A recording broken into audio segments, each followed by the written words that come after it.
And like that, we're back with another Unpacked presented to you by the To Be Fair Show and the GSH Podcast.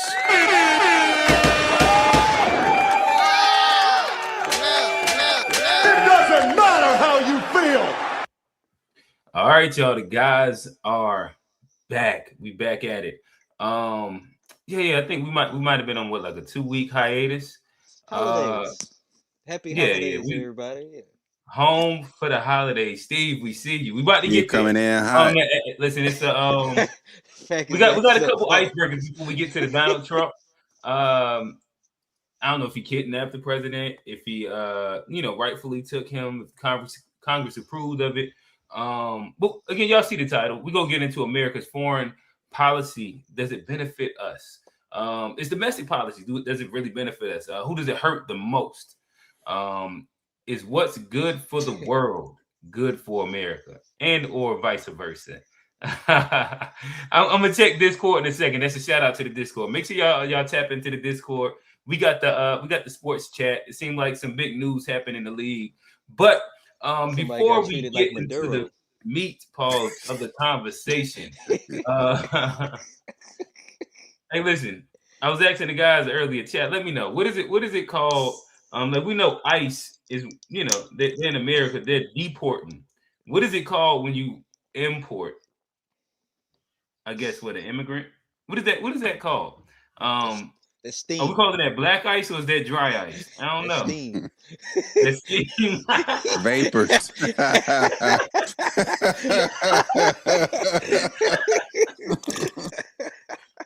I don't know who said it, but somebody said they threw a Nike Tech on my boy on the plane. Damn. All right, but before we he wasn't wearing that sweatsuit. That was a mariachi. He wasn't wearing that sweatsuit. Right. But nonetheless, before we get into any of that, again, I am Q, the host of Unpacked. G, talk to him. What's going on? What's good, everybody? Happy New Year to everybody. It's G, host of the GSH Podcast, where we focus on family, friends, finances, freedom, and our future. Forget about everything else. Check it out on G-Axis Media. Just search GSH POD wherever you get your pods. Ha. All right, Johnny. What up? Glad to be back. Happy Christmas, Hanukkah, Kwanzaa, New Year. Whatever we miss, we glad to be back. You out here celebrating pagan holidays, Johnny? All of them, man. We checking boxes. Tell us, Johnny, we checking boxes. Tell them what that P stand for, Johnny. Tell them what that P stand for. Celebrating that pagan holiday. Yeah, Johnny Pagan. We celebrating. Hey, we celebrate. We checking out. Johnny, tell him you went to Busch Gardens to celebrate that paganism. Hey, look, I ain't got my hat on, but yeah, we had a good time. we had a good time. We're glad to be back. A lot that happened. Even today, we go, get into it. But you said even today. All right, so I guess Trey up first. Probably. Look like we got some guys that tapped in early. So I say let's attack some of the conversation. Then we'll slide back into some of our icebreakers. I heard Atlanta's in shambles right now. We're gonna get the trade details in a little bit, but we see that everybody's here for the show. So yeah, let's talk about it. The foreign policy. But before we get there, we do have a few things that have been sent in. G, we'll be the best one to start off the conversation. For the main topic? Yeah, for the main topic. We got a few people in here so we just gonna hop straight into it. You should just play a couple, man. Start. Just play a couple. I think any of the joints that you ran through, this Monroe Doctrine thing is interesting. Let's start with that joint. Okay, the Monroe Doctrine. All right, let's talk about it.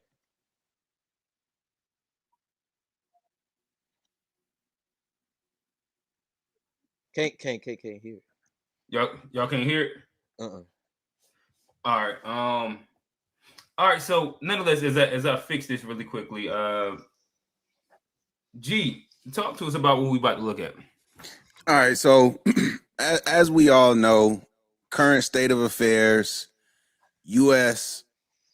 went into Venezuela, just crazy operation, kidnapped or captured. I don't even know the right technical word, but they took the president and his wife, took them to New York and charged them with a bevy of federal related crimes, a lot to do with drugs, narco charges, things of that nature. And so, really just something that's unprecedented in modern times. Most would argue international laws have been broken. And this actually just speaks to one of the international doctrines that were put in place, decades ago. So, and that's being referenced now as the Monroe Doctrine instead of the Monroe. Yeah, we can hear. All right, y'all can hear now? Yeah. We all right, so I'm gonna push play on it.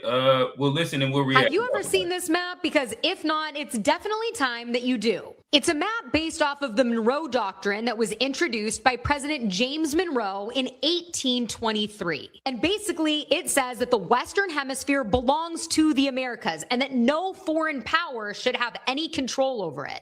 Back in the day, it was referring to Europe, but today it applies to China and Russia. That's why when Marco Rubio was being interviewed about why the United States captured Maduro and Venezuela, he said it had nothing to do with oil at all, but actually had to do with... China need their oil. Why does Russia need their oil? Why does Iran need their oil? They're not even in this continent. This is the Western Hemisphere. This is where we live. And we're not going to allow the Western Hemisphere to be a base of operation for adversaries, competitors, and rivals of the United States. The Monroe Doctrine that President Trump has been referencing refers to the United States controlling the Western Hemisphere, which includes Greenland, Cuba, Colombia, Venezuela, which is why you've heard about us getting involved in those countries lately. It's about energy dominance. Oil, gas, lithium, rare earths in the Americas must not fall under hostile control. Financial power, making sure that the dollar system remains dominant in this hemisphere. Military exclusion. You just heard Marco Rubio saying this. No rival power gets permanent bases near U.S. territory, and information and tech control. Telecom, satellites, AI, and surveillance matter as much as tanks. If a new world order is happening right now, many people believe it'll end up looking something like this. After all, yesterday, President Trump did say, peace on earth. Peace on earth. We gotta have peace. It's our hemisphere.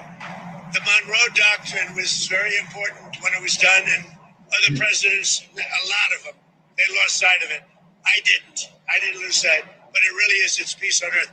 I think it's safe to say that this is something we should all be paying attention to and not just some crazy conspiracy theory. But as always, I want to hear what you think about all of this down below. Have you ever seen this map? Because all right, fellas, let's talk about it. React. What is y'all thoughts?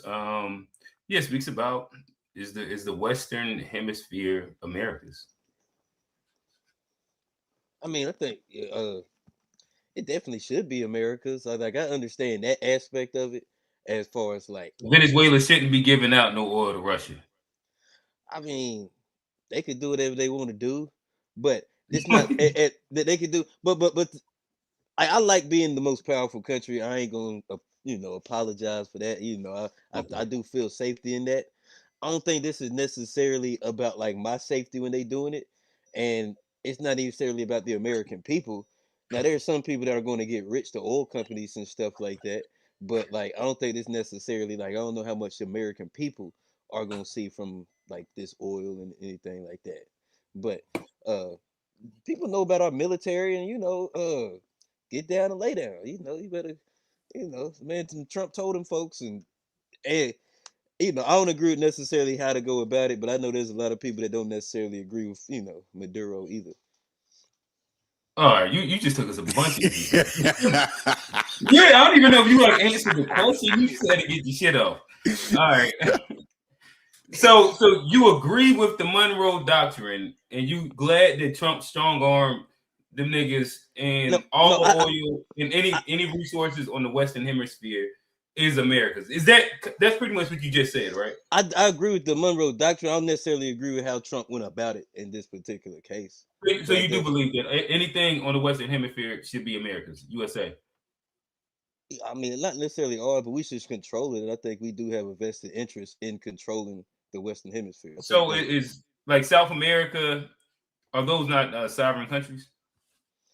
Yeah, and like I said, I think we have a vested interest in controlling and having influence over. I don't necessarily know about like 100% ownership, but like what I'm saying, like not controlling it. Like we have vested interest in Panama.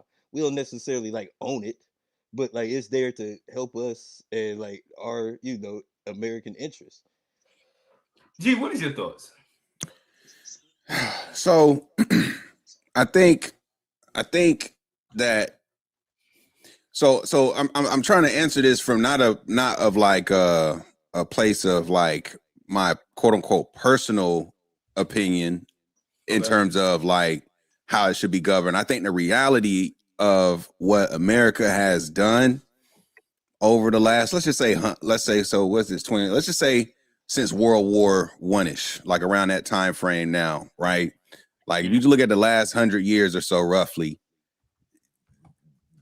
they have no choice but to go to extreme measures, America, to protect their borders, if you will. And so how do you define that, right?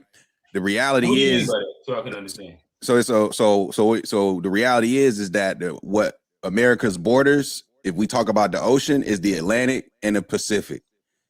Okay. We got to control, like, so from an American perspective, they're like, if you're in that ocean, we gonna know about it. We need to know about it, both Pacific and Atlantic. And you're talking about a lot of space there, right? But America has to go to extremes to protect that space for a multitude of reasons. But that's how they're gonna most likely get attacked. Say East Coast, West Coast, because those are the most vulnerable places to an attack versus trying to come through Canada to get to the United States, or versus go through Mexico, get to the United States, which leads to the next point. It's like when you look at the proximity to a lot of these South American, Central American countries, how easy it is to get to the United States, you don't want your adversary setting up bases or creating certain alliances that's going to give them strategic advantages against you.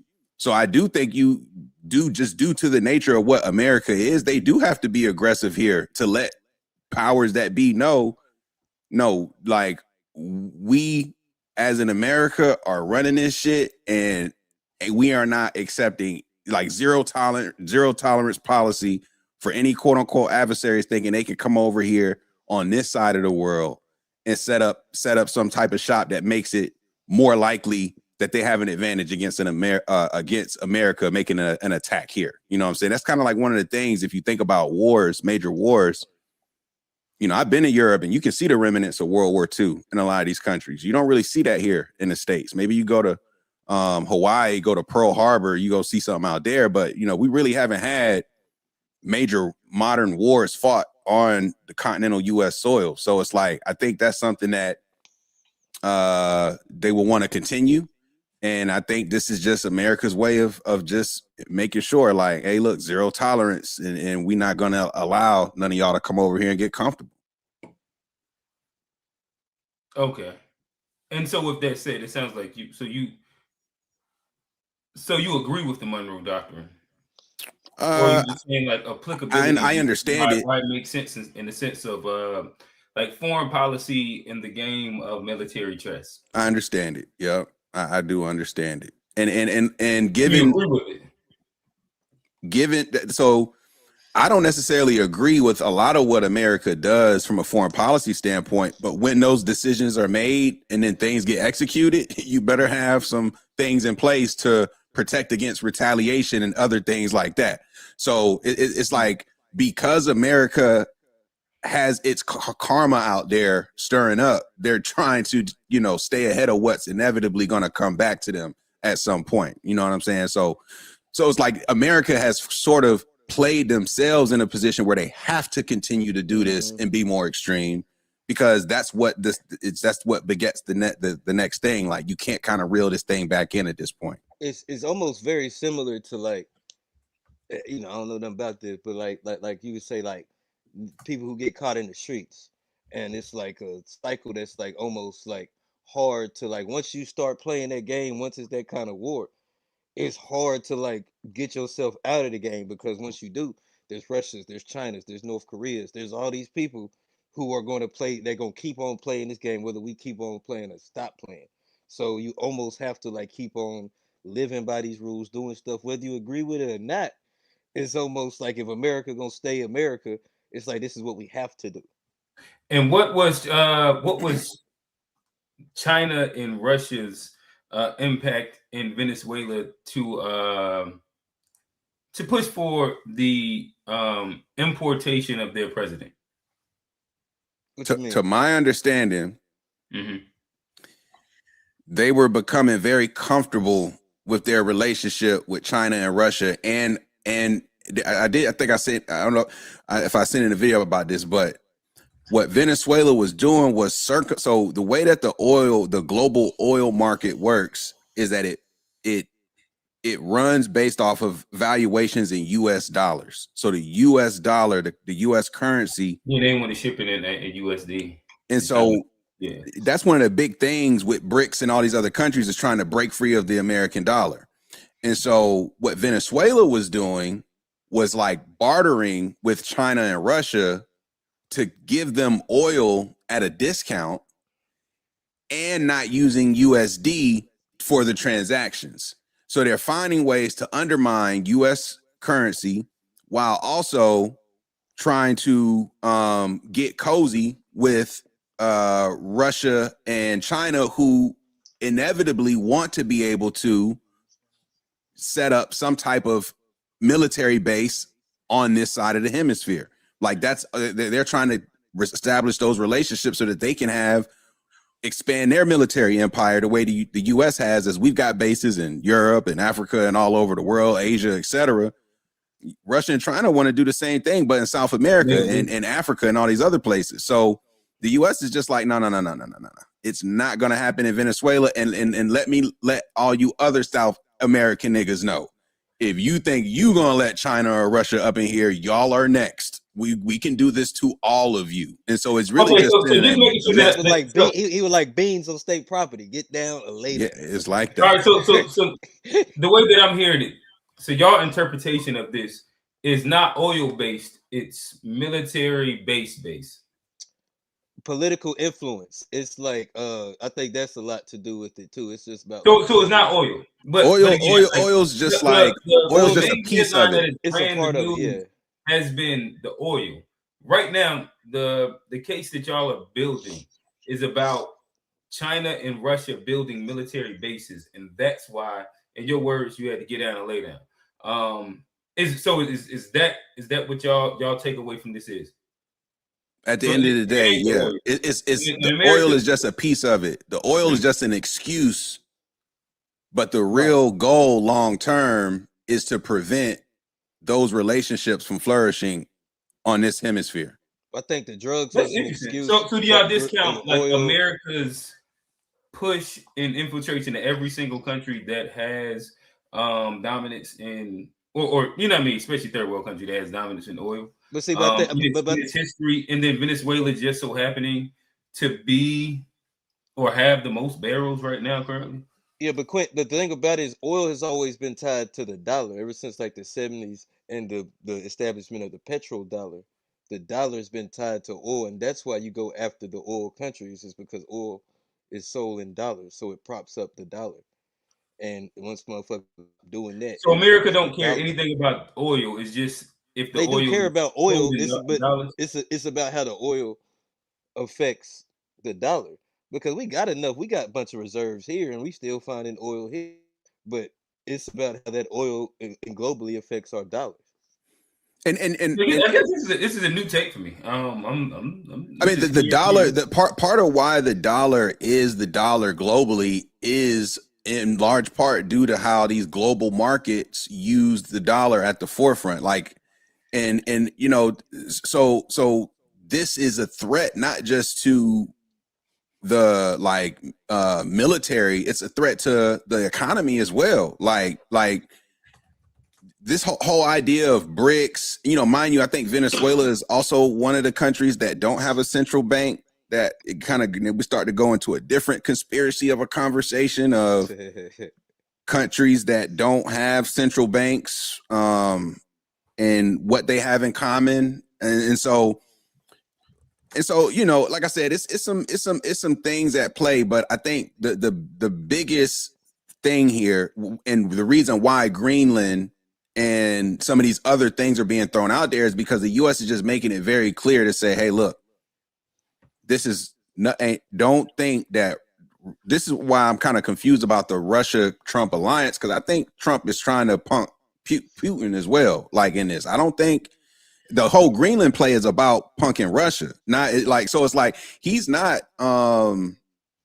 It's just a very interesting. It's just very interesting going on right now. That one confuses me based on like how close he has been with Russia in the past and some of the ties, to where like if he does it and says it, I'd be very surprised, because like I don't think historically he's been known to, you know, like I feel like he was in bed with Putin for a long time. So to see him go against him would be very interesting. All right, that's interesting. So I guess it sounds like y'all don't think that, given everything that y'all are saying, and like I understand like everything inside totality with the military bases, and the need with oil. So should there be so y'all in general, y'all say that there shouldn't be sovereign nations and countries in the Western Hemisphere, and pretty much that don't align with America's control. Now I didn't say that. Yeah, I didn't say that either. Yeah, Q funny as hell. Q funny as hell. He tried to get us. He tried to get us. He tried to spin all right, so hold on, my bad. He tried to spin us. I'm trying to understand. I'm trying to better understand. Say that. I ain't say that either. It sounds like both of y'all made that exact point. Not at all. Maybe y'all was explaining why we're doing it, and that was the reason. But so Johnny, I guess I'll start with you. So how is what you said different than exactly that? Well, because for the Monroe Doctrine. No, because I disagree with how he went about like the forceful removal of things. Now, usually, and I don't even think the Monroe Doctrine still states that you pretty much need to be aligned with America's interest if you're on the Western Hemisphere. No. What the Monroe Doctrine said is that it's not going to allow imperial or colonization on these Americas from the other hemisphere. That's what it said. So it's saying in America is going to be the one to ensure that it's not happening, so to speak. So basically, right. That sounds like there's no sovereign nation that goes against anything that America likes on the West. South America, you can't go against anything that we like. You can't trade with people that we don't fuck with. But like, we gonna put your president in his sleep. But that's the look. I'm not saying that's right. I'm not saying that's right. But I'm not saying numerous cases of America removing South American leaders. Oh no, so this is not new school, you know. Hey, but Quint G. There's also like numerous times of Russia going in someplace and influencing. What does that have to do with what we're talking about right now? Well, right now we're talking about America in the Western Hemisphere. That is the I didn't game say that that like playing. America is the only country that exercises this. I never said that. We're just speaking about right now in America. Again, we're talking about is America's interest in the best interest of the globe, or is global best? Y'all see what the damn thumbnail said. But yeah, so nonetheless, I'm asking. Can I ask I'm asking because you haven't yet refuted the statement that I said. If you can actually be sovereign as a nation and decide to trade with who you want to, yeah, like everything that you're saying sounds like it goes against it. Not necessarily, not sovereignty, because you can trade with you can't trade with Russia and China. I'm saying there's a global. There's a global. No, I just told me that. No. See, Hugh, it's levels. Like I said, it's levels. It's levels. Like America does trade in the dollar. Y'all just told me you got to trade in the dollar. No, but Hugh, America does trade with China. America does trade with China. We the biggest partners. The point that I'm saying is that, so if you want, like, say Venezuela, this is the case that y'all made. So I'm only taking the case that y'all made. It's the fact that Venezuela did not want to pay its ties to America by trading with China and Russia in dollars. And so as that country, you cannot operate inside but your that's just one small piece of it. The biggest point is that the Venezuelan leader was becoming very cushy with Chinese leadership. Yeah, again, and Russian leadership. Like, I'm saying oil. Put the oil aside. Put the oil aside. Put the oil aside. I agree. And so Venezuela can't be sovereign. No. So you got to hear what I'm saying. Okay, I'm listening. You got to hear what I'm saying. For them to be sovereign. They can exactly. They can do. They can do. But here's but this is the other. This but is if also, they do, they gonna like the president. But like this is the other piece of Venezuela, because technically this nigga is not a democratically elected leader either. Maduro. Allegedly. There's no allegedly. He lost the election. He's not. No, allegedly. Listen. Oh, okay. So you're pro Maduro. He don't want them Biden. He don't want them Biden elections. I'm not pro Maduro. You pro Maduro, senor? No. Senor Young. No, I'm not. But from my understanding, he fixed the election, so he did win. He fixed it, but he had one of them Joe Biden W's. He had the machine all fucked up. I'm just saying. You're talking about a country, a sovereign country that's under dictatorship rule. We understand. We're also getting into now a little bit more of the nuance, because we'll walk our way into. There is some split reaction with Venezuelans. People happy, people mad, and then it does go back into what we're saying, the Monroe Doctrine, where is America the world's police, where they should be able to go into other countries and control how the country is ran. And then like people bring in the oil company. It depends on the relationship. It's all about the relationship. Hemisphere. It's all about a relationship. Hey, do you want America's support? You want America's protection? It's like the mob. It's like the word. It's like the mob. It's like you're on my block. You're on my block. Your business is on my block. Do you want some protection, or do you just want to run your business? They got nukes. They got nukes over there. You can either pay me to secure your business, or you can take the risk of not having no protection. Who got more nukes than us? All right, but no protection is different than you. No protection means you gotta protect yourself from me, Paul. Right. Right. That's exactly it. Hey, but for real, I think that protection piece. Because right now it does. Y'all still have not made a case for Venezuela being able to be a sovereign country. No, look. I think sovereign countries should be sovereign. Like, I don't personally agree with the policy. Let me be clear. I personally don't agree with the policy. I don't agree with what was just done. I personally don't agree. It seems very fucked up to me based off of the information I have. Like, that's my personal opinion. But I understand is what I'm saying. Like, yeah, that's all. I understand. I get it. And you know what? I'd rather be American than Venezuelan. I don't know what else to say right now. Hey, Q, here's another thing. Can you be a sovereign country? Grande de Agua. My bad. Hey, I don't know what that means. No, thanks. You remember them up in what was they at, G? They was in They was somewhere kicking. I guess that's them motherfuckers. Yeah, but hey, the can you be a FBA sovereign? That's all I knew. The FBA didn't like Trinity Ad, boy. They was kicking them out the projects and shit. Q, can y'all be? Can you be a sovereign country if you can't stop them folks from running up and grabbing your president? So that don't sound like a lot of power. That don't sound like listen, hey, I understand what you're saying, but that also means that you don't believe that there should be sovereign countries. No, they should, but you got to be able to protect your sovereignty. Like, if sovereignty is not something that's not given, you have to protect sovereignty. Like, if somebody comes to take your president, then you probably weren't. But you can't just run and take. We couldn't do that to China. We couldn't do that to Russia. There's a lot of places where we would not be able to do that. Right. So, what it sounds like you're saying is that if you are near us, you shouldn't be a sovereign country. You should agree with us.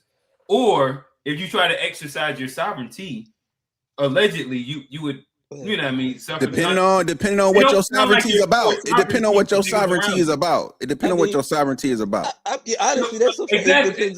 All right. So we made it past it. Y'all don't agree.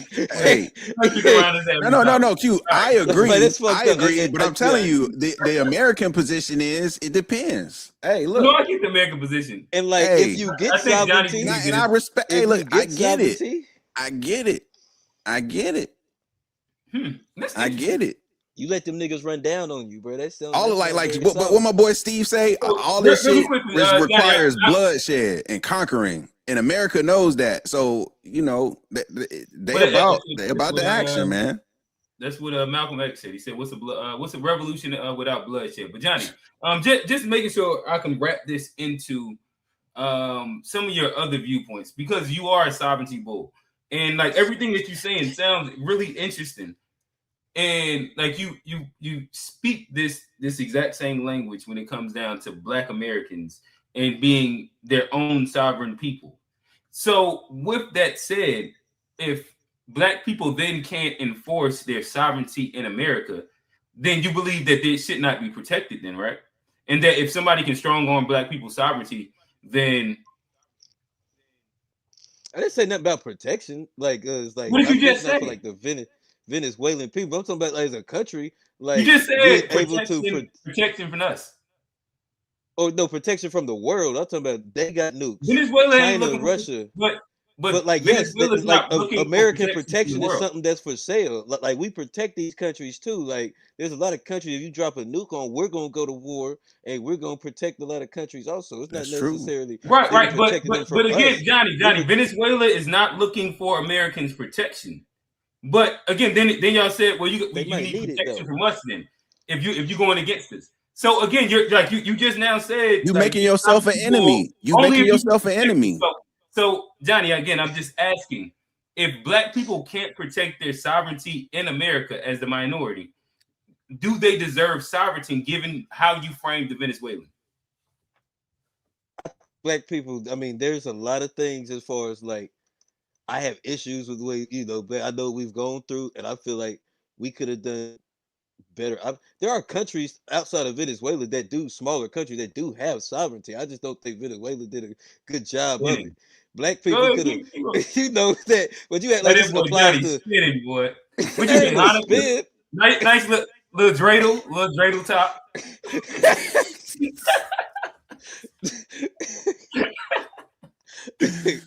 Dreidel top. I think you got to have a better plan to go about your sovereignty. Like I said, I think like Johnny, you heard him. Get in the box, Johnny. Nah, Steve, we supposed to be on the same side on this one, Steve. Like Johnny, you are for the imperial power that Steve is trying to overthrow. That don't even make sense. All right, man, but like I ain't getting in no box. All right, so G, let's play. I think that you had another good one. I know that y'all don't believe that it has anything to do with oil, but I'd love to get y'all reaction to. No, it's not that it don't have nothing to do with oil. Oil is like how can you say, like, it's like the front man. It's not the main. It's just not the main reason. Okay. It's an insane plan.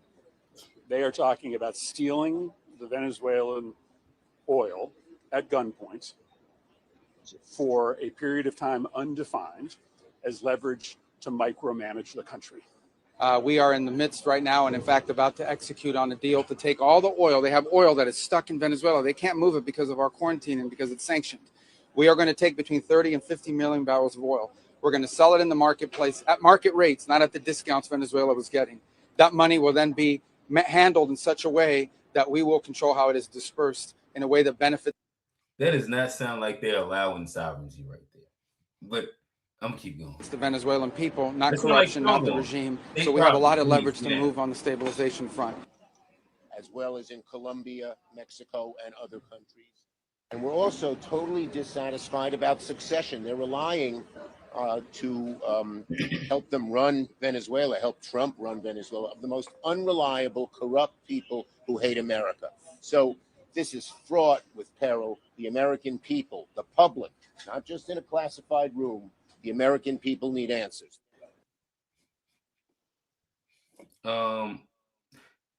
Really quickly, so Johnny, before we respond to this, I do think that, and I didn't notice that you had an anti-FBA take, but this is anti-FBA. Hey, don't do that. Don't. You see, old man check. He want to check you real quick.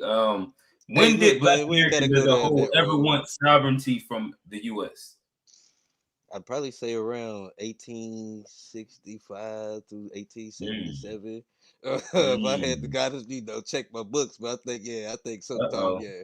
You talking about Reconstruction, huh? I mean, he said when.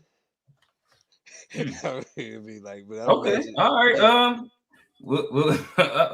right. So, what is y'all take on what you just heard?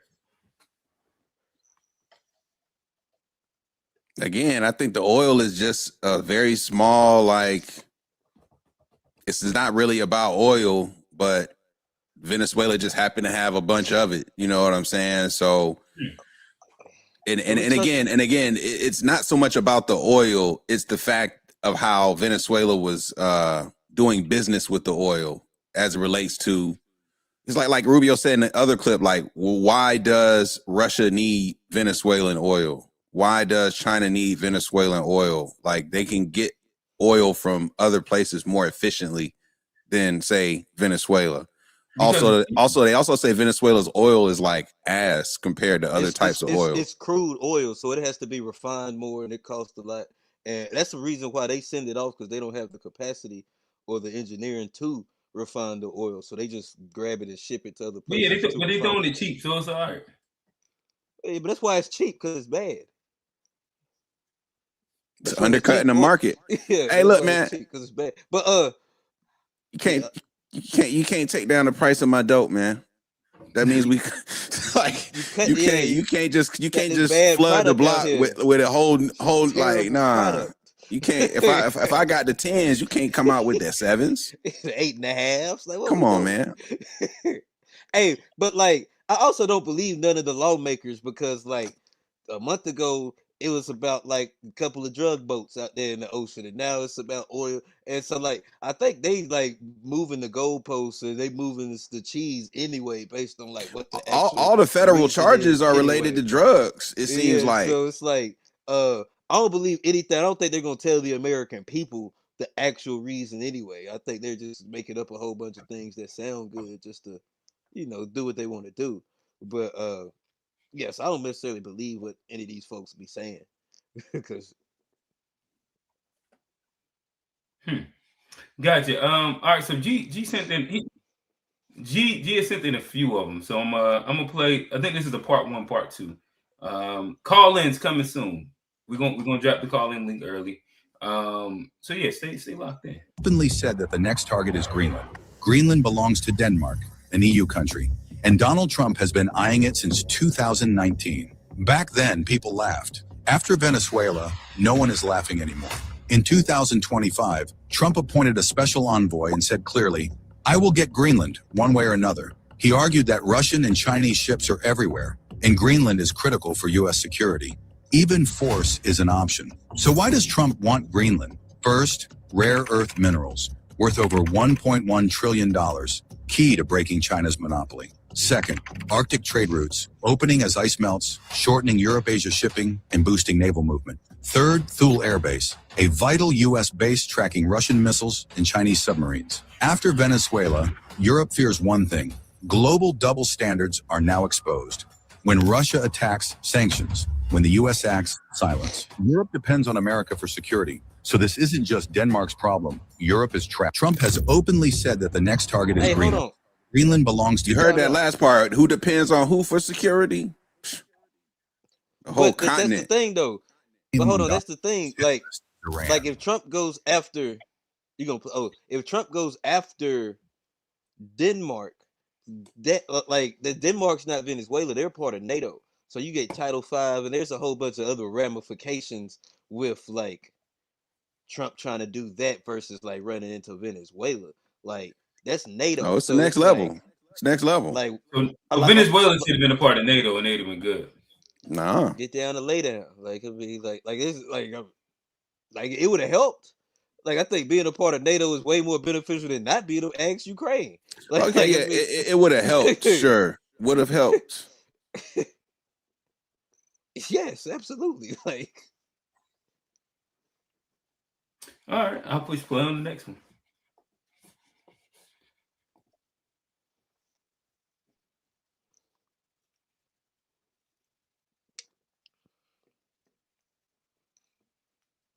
Oh, my bad. Y'all can't see it. That man hit pause instead of play. Oh, y'all couldn't hear it either? That's not on the screen. Yeah. Oh, it looked like it went away. Okay, I already got you. It's still not on the screen. Trump, after intelligence revealed Iran was testing ballistic missiles. The next name on Donald Trump's hit list is Iran. The next 48 hours could be extremely challenging for Iran's supreme leader, Ali Khamenei. Protests are spreading across Iranian cities, while airstrike plans are reportedly ready. Last week, Benjamin Netanyahu made an urgent visit to Trump after intelligence revealed Iran was testing ballistic missiles. After the meeting, Trump warned clearly, if Iran expands its nuclear or missile program, the U.S. will respond. A B-2 bomber mission takes 37 hours, a clear sign of serious escalation. After protesters were shot, Trump said, "We are locked and loaded." He added that if the killings continue, the U.S. could step in to rescue the Iranian people. The situation is tense. The hashtag Make Iran Great Again is trending. Even Senator Lindsey Graham, often called Trump's closest ally, appeared wearing a cap with the slogan. Reports say Khamenei's escape plan to Russia is ready. Now the world is watching. Whatever happens next, hopefully, happens without bloodshed and ends peacefully. The next name on Donald Trump's hit list is Iran. The next 48 hours. The Mayas. The Mayas. Oh, man. Migas? The Migas. That's funny. Yo, it's just a crazy time. But see, you see, it's all based off of the alliances. Like the world. At the end of the day, it's based off of who you teaming up with. Like allies and the axis. What side you on? That's what it's all about. But like, who's trying to undermine U.S. position in the global hierarchy? Like that's what it's about. Now, I'm gonna say this. Denmark. I said something. I don't think we should mess with these folks either because, like, Venezuela is something different. That's like the Monroe. I don't think we should go across the world fucking with folks. And like Iran, they don't really play like that. I don't like, that's like a worthy opponent. That doesn't make Americans safe when we go other places. Who's worthy?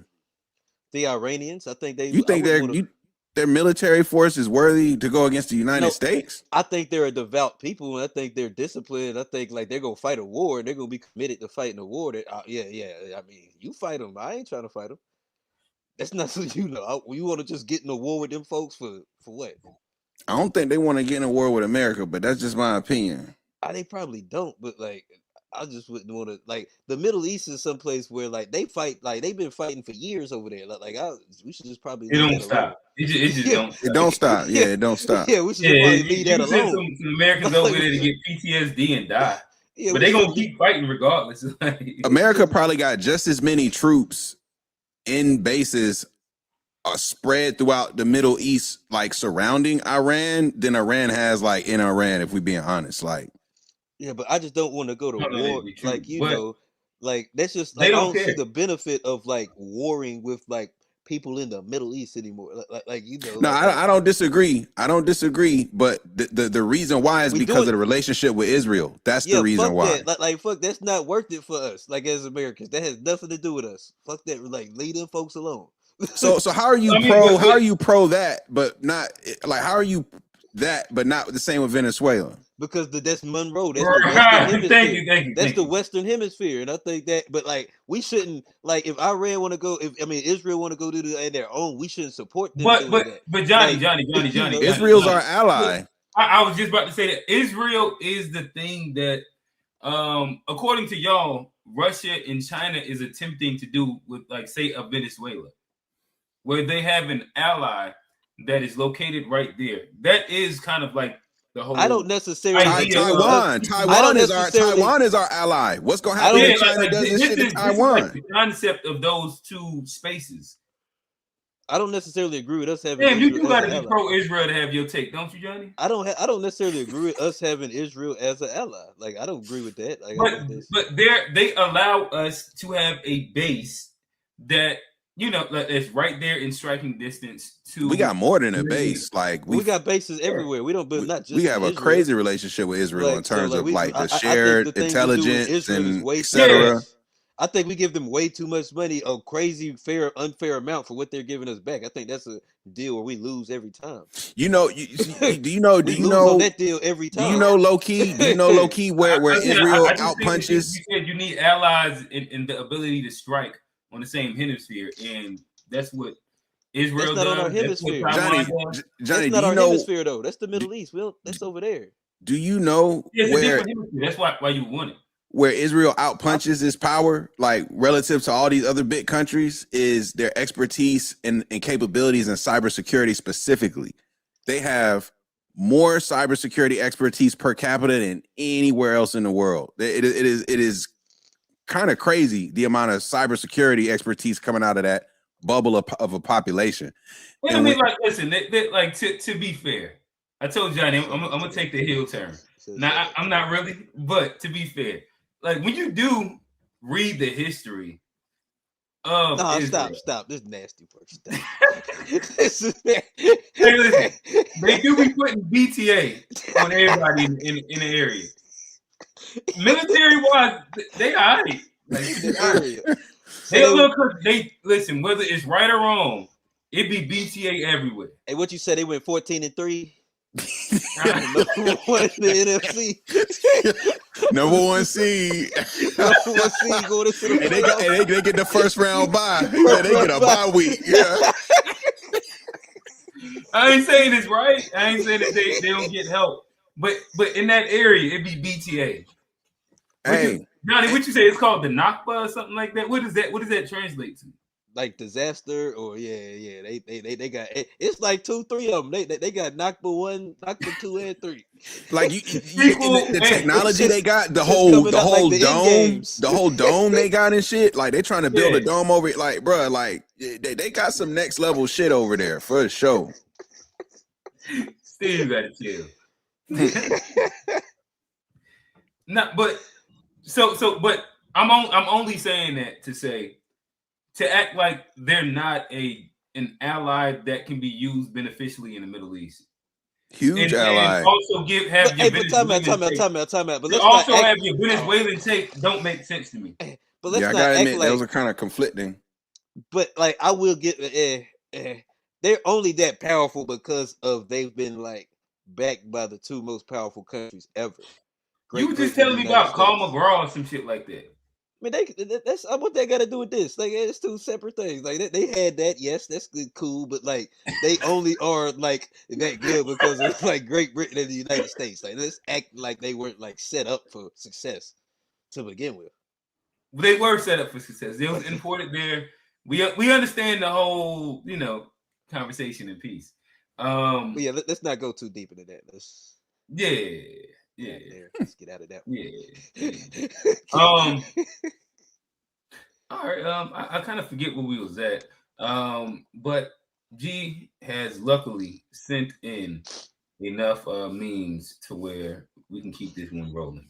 I think that this will. The truth is there has been a dictatorial regime in Venezuela that many countries have allowed. Okay, y'all get it. Right? Yeah. Mm-hmm. All right. Peruvian president, senor. The truth is there has been a dictatorial regime in Venezuela that many countries have allowed, have endorsed, that many local politicians continue to endorse. And for us, it's a decision that finally had to be made. And now that what happened has happened, obviously, constitutional order has to be restored with the Venezuelans. So from my side, and the foreign ministry has already mentioned it, ultimately the United States made the decision. Necessary actions were taken, and today democratic order must be progressively re-established in Venezuela. I, as Jose Yeri, fully agree with that intervention because it was a necessary decision, and someone has to make these kinds of decisions from time to time. That sounds like a country who wants to be on America's side. That's what that sounds like. He don't want sovereignty. He just want to be. He say, "Hey, Trump, don't come down here fucking with our drug kings. We want to keep making that soft Peru 24/7. How we get it in. Hey, don't come fucking up that Peru. You feel what I'm saying? So, like that's my thing too. Is like when you think about the amount of drugs that come to the United States and where it come from, and he's only attacking like Venezuelan drug boats and shit like that. It's like, why not invade Mexico and go after the cartels? Why not just send a whole F-bomb thing to Sinaloa and declare war against the cartel? You know what I'm saying? It's like, because it just doesn't make sense. So it's like smoke and mirrors here, a lot of smoke and mirrors, but shout out to Peru for standing with the Americans. Yeah, one thing that I noticed is the big Presidente hat. Again, it's cosmetic, but it's like Trump's impact is worldwide. Before Trump, I think that they've been so tacky. Everybody been like, what? But yeah, shout out to the Presidente. Yeah, it does sound like a guy, if that was translated properly. That yeah, he don't want his sovereignty. He would prefer to be a part of the gang. He's okay with being extorted. Hey, let me keep my restaurant on the block. Yeah, let me keep my restaurant on the block. I'll give y'all a couple dollars, to make sure y'all don't run inside my shit. And we can be cool. I see what you did over there. Yeah, damn. They should have just paid. Should have just paid up. That's what it sounded like to me. All right, Johnny, you still there? And boy, go. All right. So what I will do is before we move into call-in links, and then we'll circle back into this conversation. Call-in has just dropped. Make sure that you tap in. The call-in is live. Yeah, we do have a few icebreakers of a couple things that have been happening, that has happened. Again, we talked about, black ice, dry ice, and real ice. I think, G, you sent in something that dealt with a situation that happened earlier today. Yeah, it was in Minnesota. Okay. Unfortunately, someone lost their life at the hands of ICE. From what I understand, so a person was shot in the face. But they're already trying to claim self-defense. But I'm not one to watch videos of stuff like that, so I haven't seen the actual incident. But this is a clip of the mayor of Minneapolis trying to really talk tough, which I thought is interesting. So they are already trying to spin this as an action of self-defense. Having seen the video of myself, I want to tell everybody directly, that is bullshit. This was an agent recklessly using power that resulted in somebody dying, getting killed. So, but I guess like a part of this, like that's like one of my main issues with this whole ICE thing. Like they're doing social media recruitment for ICE, and these people are lowly vetted at best. Well, and it only seems if you've seen and heard the dash cam videos of in the car, especially like we was in Charlotte, so we got a bunch of them, right? And you hear them talking while they're like pulling off a sting, or they're trying to pull somebody over or anything like that. It sounds like low-level juvenile people figuring shit out on the fly. Poorly trained at the they go into cities, they ain't got no idea of the city. They ain't got, they don't know nothing. They don't they just popping up trying to do whatever the fuck they doing. Like and like this too, like as a law enforcement officer, don't you have to identify yourself before you can Is that I don't know. ICE is not a law enforcement officer. They're immigration and customs enforcement. Well then people need to stop running over law enforcement, because if they don't have the same training standards, and they're saying they shouldn't get the same protection, even in the media. Like if they're not but a lot of the people are like. You said people are saying stop running over law enforcement. Yeah, or they're trying to claim that these are they like the right, or not just people in general that are protecting. They're saying that these are legal or federal law enforcement officials, and they get the same protection that police would have and all of that. And it seems like they are getting that. I think that they're federal government employees. Maybe they're law enforcement. Yeah, I don't know if it's technically law enforcement. Okay, but I thought law enforcement but they have to announce their, hey, like the police. The police do, I think. But I don't know if ICE has to do that though. ICE they run different, bro. Like they don't have to. They don't follow the. They're not governed by the same shit as the cops. They are here to enforce what I was not aware of. Yeah, ICE is considered federal law enforcement agency. Federal law enforcement. I didn't know that they had deadly force and shit. Like I didn't know you could just be shooting niggas. But don't you have to you have to identify yourself as law enforcement before you can go and then do that stuff?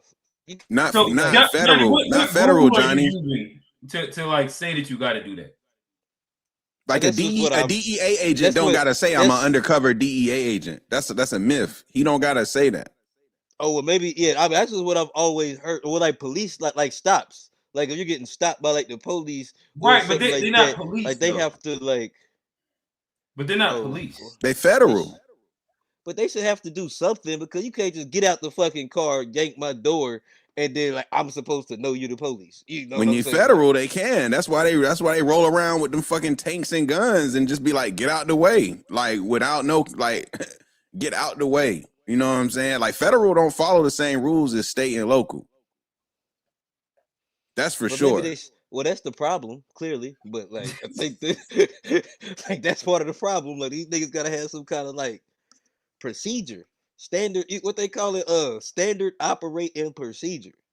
No, I think it's crazy that they're using deadly force, shooting niggas. I don't know, what the real threat was to shoot somebody. I don't know. The car was going 6 miles per hour. Car going 6 miles per hour ain't no deadly force. I even think the car moved. You wouldn't try to kill nobody, clip a nigga in a kneecap. All right, so my bad. All right, Johnny, you watched the video clearly. What happened? Well, you don't really see nothing, but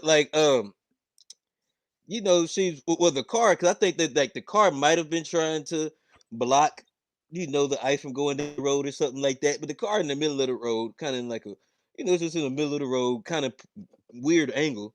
I don't know why it was at the angle it was on in the middle of the road, but they come, you can see the car pull up, the truck, it didn't have lights, and 3-4 of them hop out, and some get the fuck out the car, get out the fucking car, yanked on the door. One of the niggas reached into the car to try to unlock it. Then she pulls off.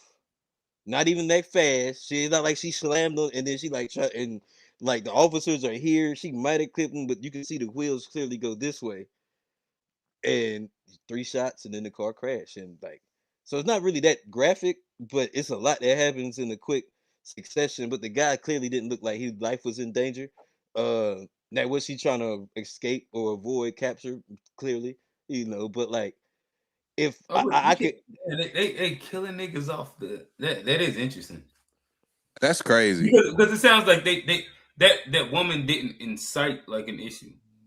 She was trying to, like I said, at best she was doing the note. If I'm an illegal alien, I think she might have you been should obstructing. expect me to run. You feel me? Like if I cross the border legally, she was a white. No, why she shouldn't even like she wasn't even illegal.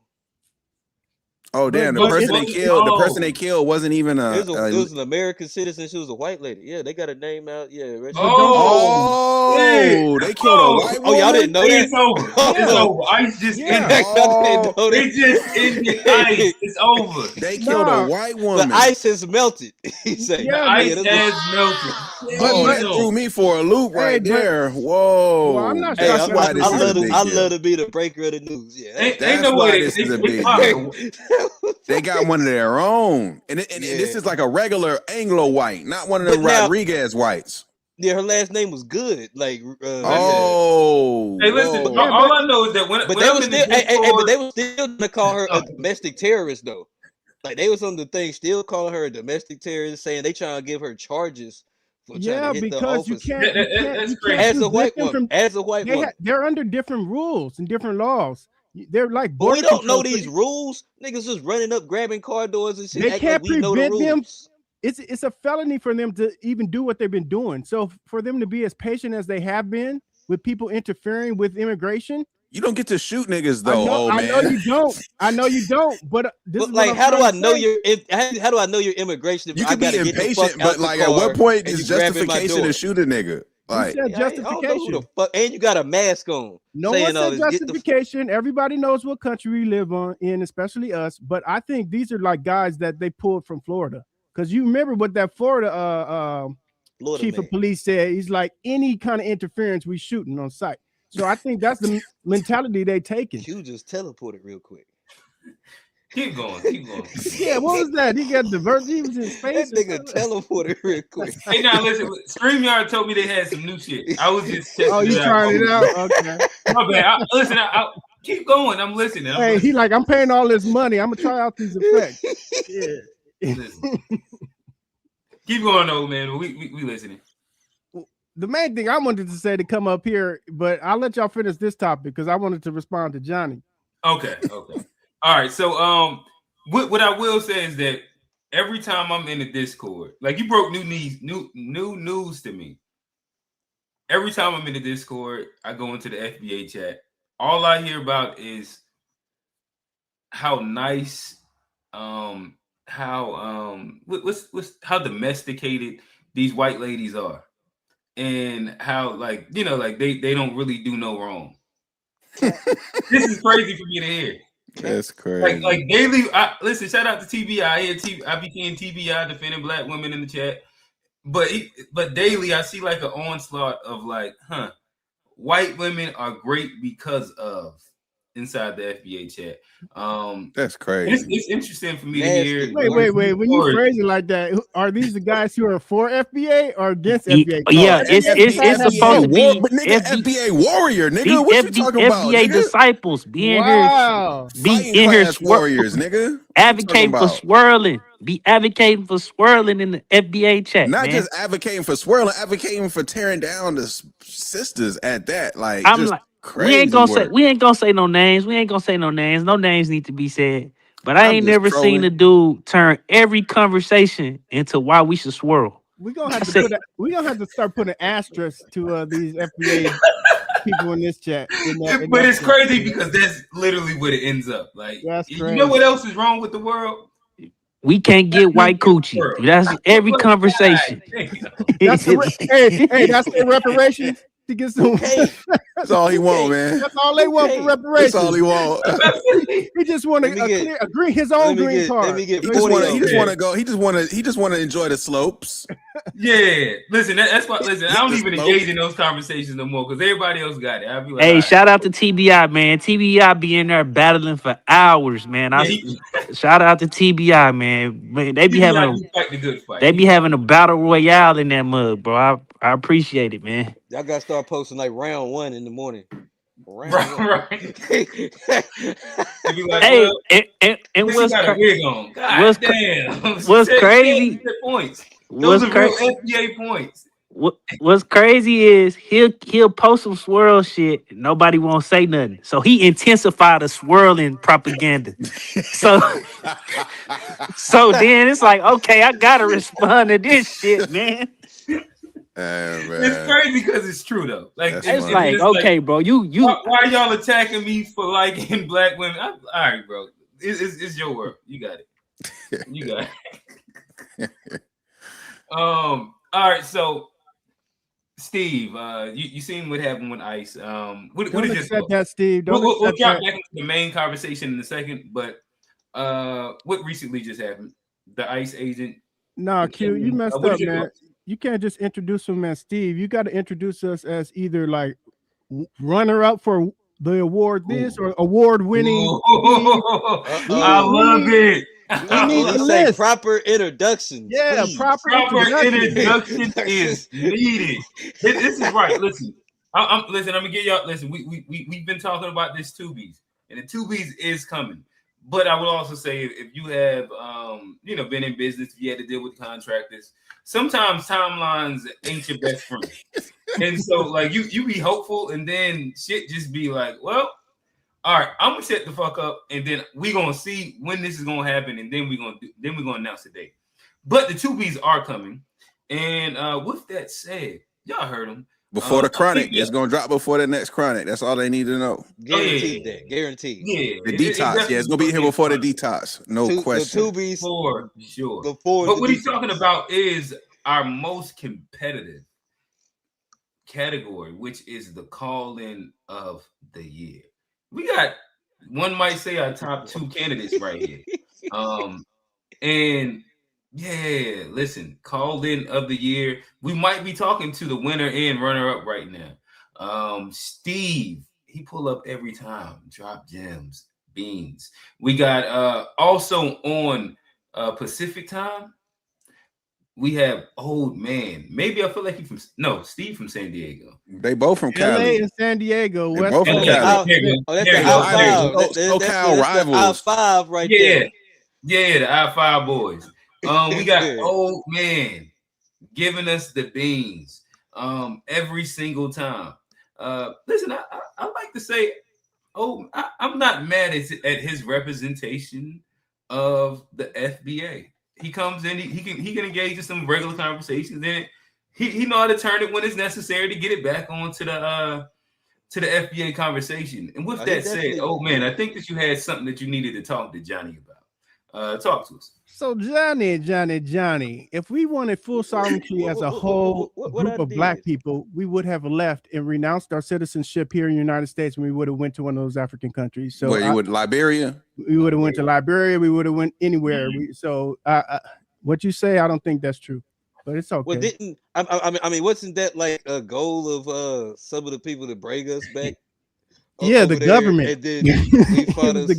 Yeah, it was Garvey. Whatever Garvey. Yeah, but he's not. He was never an American. He was always an outsider trying to make Americans go to Liberia. So I mean, did we know that at the time? I didn't know he wasn't American until recently.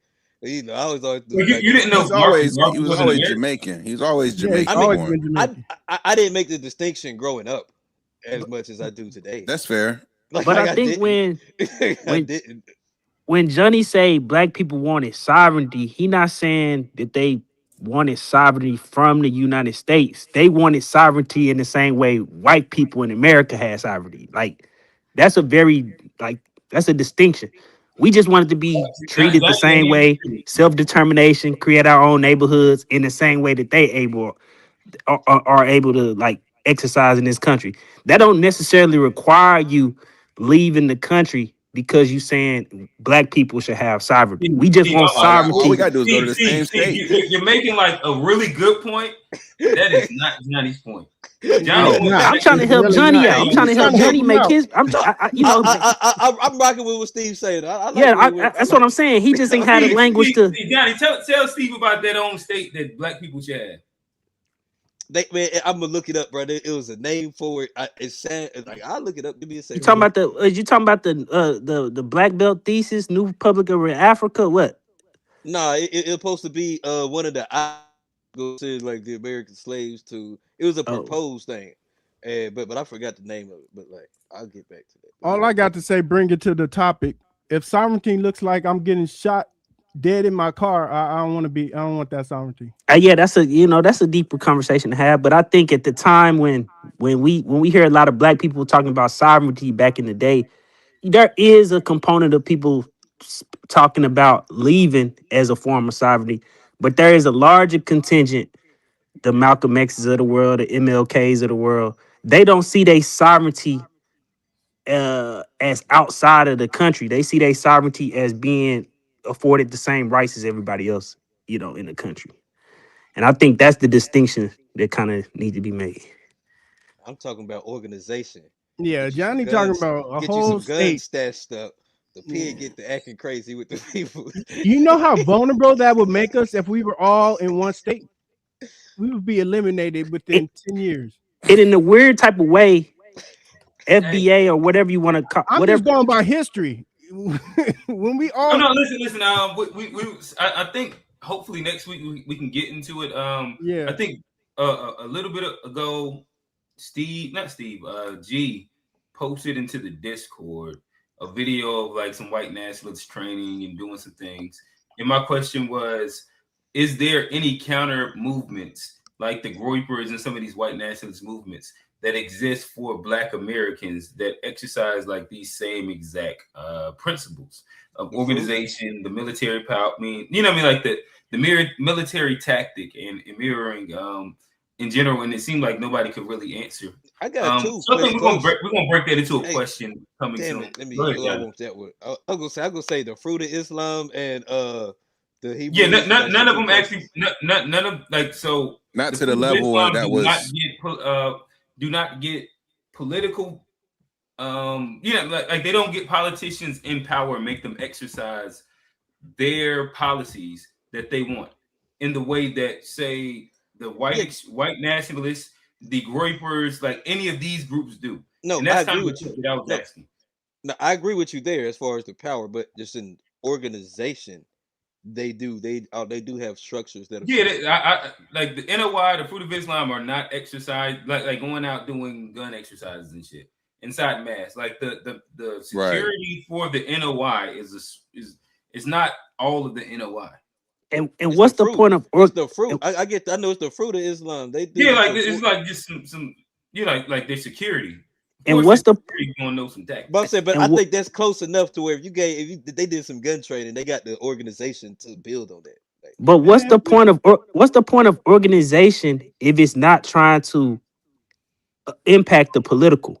It's pointless. Like there's no point of a organization if it has no ideology around how it's gonna be politically involved and exercise its power to make the political process bend to his will.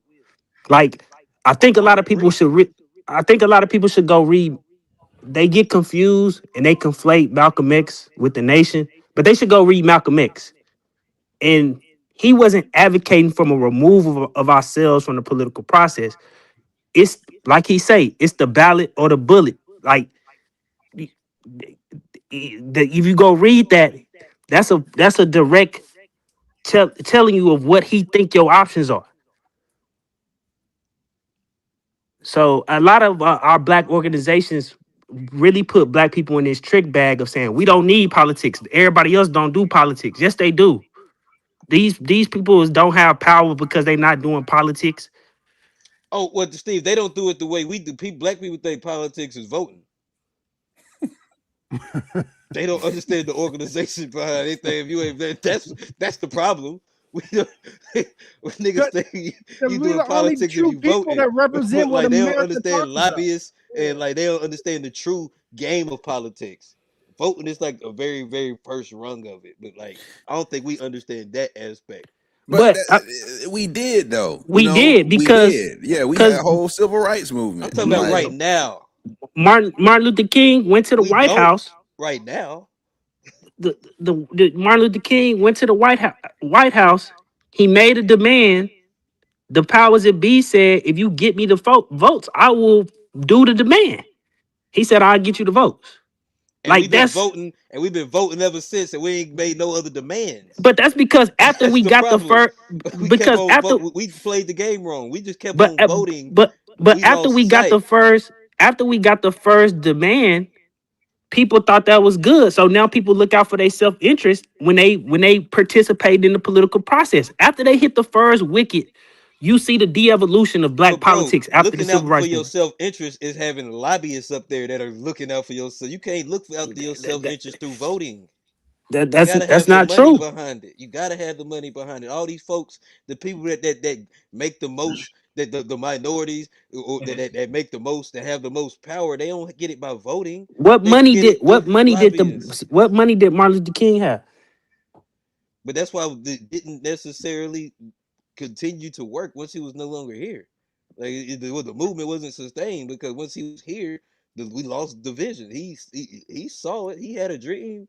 We just didn't continue to play it. I think he would have figured that out. He was. I but disagree. Once he was no longer here, we didn't lose the vision. We executed the vision to the utmost of what he believed in. Equal opportunity for everybody. We voted people who were not us into office, thinking that they had us, that they would represent us. So do you think if he would have lived longer, he would have saw? He already started. That's why they took him out. Even longer though, he would have been like, "Oh shit!" Like he would have figured, like you get what I'm saying? Like he was on that path to actually learning, but that's why they took him out. But eventually, this is what's so funny about. This is what's so funny about a lot of people when they like revisionist history around King, because the main people who be like, "Oh, well, King was figuring it out." Y'all wouldn't have agreed with what King was figuring out. His politics was antithetical to black capitalist politics. So a lot of people he was still figuring it out. No, I mean, but what he was figuring out was antithetical to the politics that came after it, which a lot of black people sit up and support today because they view being able to participate in the capitalist order is more important than self-determination of the community at whole. So a lot of people who like to frame themselves as they would have supported Malcolm X and Martin Luther King, no, they wouldn't have. They would have said Martin Luther King and Malcolm X is some losers who believe we should redistribute the wealth. I don't know about that's what people would have been saying because that's what they believed in. That's what they believed in. Losers is well, but I know that they would have called them Pan-African socialists. For sure, they would have been saying that Martin Luther King and Malcolm X is Pan-African socialists, and we not rocking with that. That might be worse than loser. Yeah, that was hyperbolic. That was hyperbolic. And don't clip that up and take that out of context. Yeah, I disagree on that whole take, but you can move on to what you was talking about. Because that's like 40, 50 years. We do have y'all see G. We're sports fans here. He has the Hornet jersey on. He has been clamoring for us to get rid of this guy. Me too. LaMelo Ball. I am a LaMelo Ball. I'm with Big Baller brand. Triple B. But that was close. This is not about the Hornets today. This is not about the Hornets today. Shout out to the Discord. We have a sports and money chat.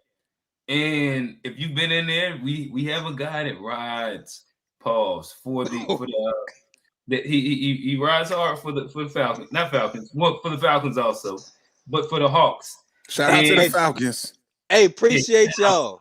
Shout out to the Falcons. Shout out to the Falcons. Shout out to the Falcons. Dirty Birds. But hey, what they used to do back it seems like there has been a groundbreaking Shams then pulled it out and made that announcement. There has been a trade.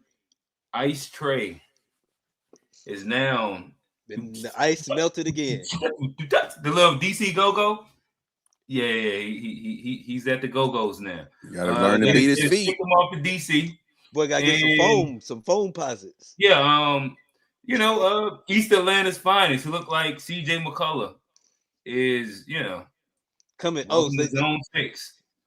CJ from Atlanta? No, he from Ohio. But he's in Atlanta now. Oh, I thought you said he was. Oh, okay. I said, welcome to Zone 6. Oh, I thought you said Zone. Okay, I heard it wrong. Man, I think they should probably look to trade CJ 2 before the deadline. For who? What's up? Because he just doesn't fit with that roster, in my opinion. Like, why not? He a bucket getter. He's a bucket getter, but that team is about two-way players, flexibility, switching. Like, I just don't see him really fitting the long-term makeup of the team. And CJ is still a legit bucket that I think a team competing would be willing to give up something valuable to maybe bring him on board to get him over the hump. So I might would still throw CJ out because he been having he had some great games this season. He been doing his thing. I would. You don't think the Hawks are that? Like they're just a bucket getter away. So all right. So I guess this is not CJ. But you just traded a bucket this too. Is the way I'll frame it. He's just another undersized guard that can score. They didn't need a bucket getter with the ego that didn't play defense, i.e. trade. I think that has been what has been the case that has been made in the Discord for a while. But with CJ McCollum, you get a low ego guy that can go get your bucket when needed, but he does not have to be a centerpiece of the league. I think every team kind of wants a CJ McCollum. I can agree with that. He fits in a space where he's not an ego piece that you have to feed the ball to. He's not Trae Young when it comes down to defense. He's not a defensive stopper, but what he is, you know what I mean? Like he can go 90, 50, 40 inside a year. Nobody would think crazy. I don't disagree. Hold on. My thing is, do y'all think that's an even trade though? Because I feel No, like you got it's not. CJ. I got to see what the rest else. I gotta see what else came in the package. They got CJ, another player. I don't know about the picks, but because that's the only thing that I don't like about it. Because I think as Atlanta, you can't you got fleeced. It was two players, and I'm not sure about the picks, but Trae Young's market value, his trade value didn't equal his value as a player, unfortunately. Like, in the league is just, it's kind of like, so this is what I'm saying. It's evolved and went different, yeah. With the Hawks, with CJ, they're not a top 4 team in the East with CJ. What can you get for him is the way I'm looking at it. Y'all clearly got a young core roster here. You got Daniels. But like to say that, then what would you have to give up to become, and who would you have to get to become a top 4 team in the league? I think they need time. I think they just need time. They need time, and I would try to trade CJ for if I could get a first round pick, I would let CJ go. Ain't nobody giving us first. Jordan Poole ain't with. But if I could get one, would you let him go? If you're the Hawks and you can get a first round pick, would you let him go? No, just not a future first round pick. If I can get a future first round pick, a Hornets first round pick. Because Q, he's also an expiring contract. Yeah. You're not going to sign him again. You're not re-signing him. Contract? Correct. Oh well, then yes. That's what I'm saying. You're not keeping him long term. Like you just added more things to the. But it's the reality of. But this is why I'm saying you would trade, because you traded him for the expiring deal for 3 years. I would fuck around and sit on it. It's a free agent. It's for free agency next year. They hoping like this piece, the type of piece that y'all think they need. CJ $30 million gonna come off the books next year. Mm-hmm. Kristaps money gonna come off the books next year, and they'll have enough money to see if they can chase whoever the biggest name in free agency is, and add to that. But like for the time being, for this year, yeah, I definitely think him and Alexander can play in a backcourt together, and it'll be a sufficient team to play good ball for a year. That group could fuck around and get a first round upset if they make it to like a 6. Who's 6? Hell nah. A 6-3 matchup. Yeah. Who's the top 4 teams in the East? Q. They not beating the Knicks. They can easily beat the Knicks for sure. Oh my God. Keep going. Give me more. They not beating Philly. They can easily beat Philly because Philly's an injury. Oh my God. We're looking at different leagues. Are we really high on Philly? I think Philly, like with Paul George and Embiid, who they are, they just gonna get better with the rest of the year. They don't even have to they can Embiid work themselves into shape. When was the last time Embiid played a full playoff series? Embiid just dropped 30 something the other night on one leg. Embiid will win MVP. No, but it's Maxi's team now. Embiid is a role player. They're not relying on him. Like they're not winning with just Maxey. But they don't have just Maxey. Right. You have Embiid that's not going to play in the playoffs. You're not going to win without Embiid playing in the playoffs. He's going to play, Q. He's playing right now. When has he played is what I'm asking. He's been hurt, but he's playing right now. He play up right now all the time. He don't play in the playoffs. No, he didn't play last season. He won MVP and then didn't play. Q, he didn't play last season, bro. I know that. And the season before that, well, he played a little bit more the season before that. But the season prior to that, he played in the playoffs with Bell's palsy. This nigga had one face side of his face numb. I remember was going off on the Knicks. Like I remember in each series he played like 3 games and dominated. Yes, that's the story. That's all they need. That's all they got need. half a back and one knee. They lose every year because the nigga. If the Hawks meet the Sixers in the playoffs, we are betting. Deal? I'm not making that deal right now. So I see. I'm ready to make the deal right now. If they meet in the playoffs, let's bet. I'll take that bet because the Philly some goddamn chokers, man. Oh, okay. Philly some goddamn chokers, man. This a new Philly. Maxey's the head of the snake now. I ain't never heard anybody have this much conviction in Philly. Philly is the team to watch in the East right now. Philly's the team to watch in the East right now. I lost respect for Embiid. A lot of times Philly has been a team to watch. They had Jimmy Butler choke.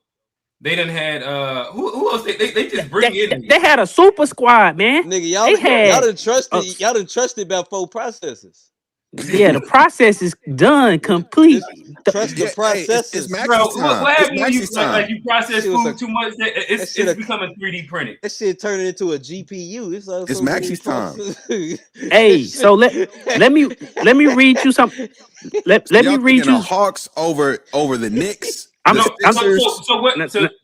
the Knicks. You have to listen to what's being said. I'm not taking them over. Give me the Knicks. You said they could easily beat them. That's what you said. No, not the Knicks. Not the Knicks. Not the Knicks. Easily upset. That's what. So if you're saying easily upset, that means you're taking them. It's not exactly. That means they ain't got no sovereignty, Q. Yeah, it sounds like you're hedging your bet. Yeah, I think I agree, Johnny. He hedging his bet. Like easily upset. Like what? No, that's not an easy upset. Right, so what I'm saying, like there's teams that they match up, and you're like, huh? So there's 5 no games. way this 1 versus 8 matchup that this 8 can beat this 1. There's some of them where you're like, this seems fairly evenly matched to where I would not even be surprised if this group lost. That's what I'm saying. That's what I mean. All right, so there's not a big like lane of separation between the Knicks and the Hawks, in my opinion. I think it is in a 7-game series. You have faith in I saw what Brunson did to them boys in the playoffs last year. Nah, I still get Eastern Conference Finals before. Hey, I still get a Knicks. I get a Knicks over Atlanta. Knicks and Atlanta not even close, in my opinion. Now Philly, orange and blue skies. Y'all disrespecting Philly. Y'all disrespecting. Right, who's the other two? You just named. Because you got the Pistons. You got the clear cut. They're not close to the Pistons. Clear cut favorites right now in the East. Pistons is right now. They look like the strongest team. I don't think the Hawks. I don't think the Hawks could handle. Like I said, I don't think it's like big degrees of separation inside the East. That's my issue. I take like I said, the Knicks, the Pistons. I would take the Sixers, and I would probably take Boston right now at this moment. I would probably take those teams to where. Nah, I think that's a scary matchup for Boston. If you go look at that roster construction, it could be, but in the playoffs, the Hawks just haven't shown me anything to know. Like come playoff time, I can trust Jaylen Brown in the playoffs. I'll say that.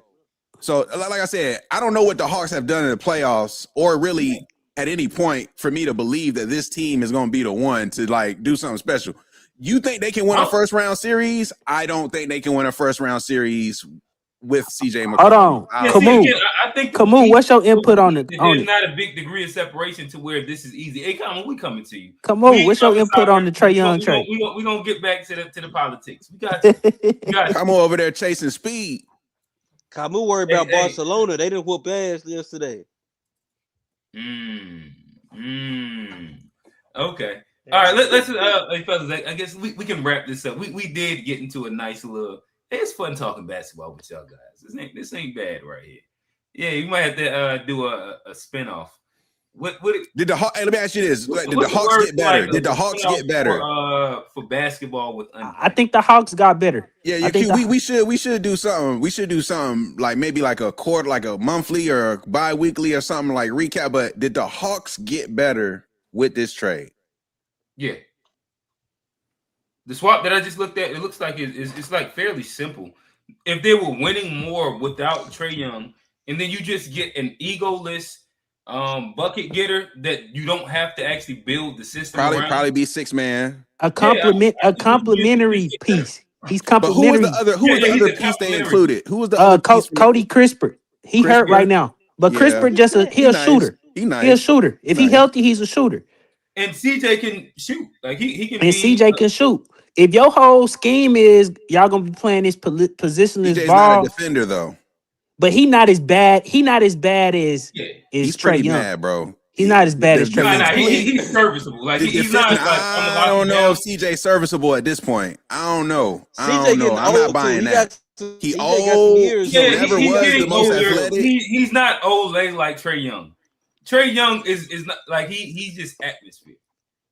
I'm targeting CJ every time he on the court. Yeah, but it's still even a different calculus when a dude 6'3" versus, but probably not really even 6 foot. Like you might still go at him, but it's still a different level of work you got to put in to go at a 6'3" kind of bigger dude. You know what I'm saying?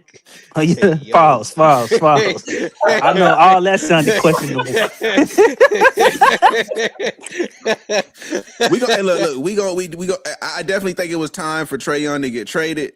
But this you got to admit, for a player of his stature with his name, number of All-Star appearances, this is not a lot in return. That's why Trae Young. They got fleeced on the trade. They got fleeced. Hold on, let me look him up. I think this is what Trae got. You ain't getting shit for Ja. So Trae Young is an unrestricted. Like I don't even think that their trade value is comparable. Trae Young, an unrestricted. Ja different than Trae. Yeah. Trae Young, an unrestricted free agent in 2027, and we'll see in 2027. Ja sells ticket. That's what I meant. Yeah. We'll see in 2027 if the league value what Trae Young offering, because this gonna either be an Isaiah Thomas situation after he left Boston after averaging 30 a game, or he gonna get. But Boston didn't bring him back after averaging 30. Hey, but he was hurt though. He got hurt. Yeah, he got hurt. But he was trying to get but that's 2020. He was trying to get the money before he got hurt. Right. Yeah, but he got hurt. Yeah. That's what hurt his him getting chances, hurt was just a cop out for them not to give him the money they didn't want to give him no way. But he got hurt after he had already averaged 29 for the whole season. Right. Yeah. And so it's gonna turn into that type of situation where either people say, yeah, Trae Young averaged 29 a game, but he's so bad defensively, it's like he negative 29 on the other end, bro. There's a difference between dropping 30 and giving up 30. I heard that on the meme.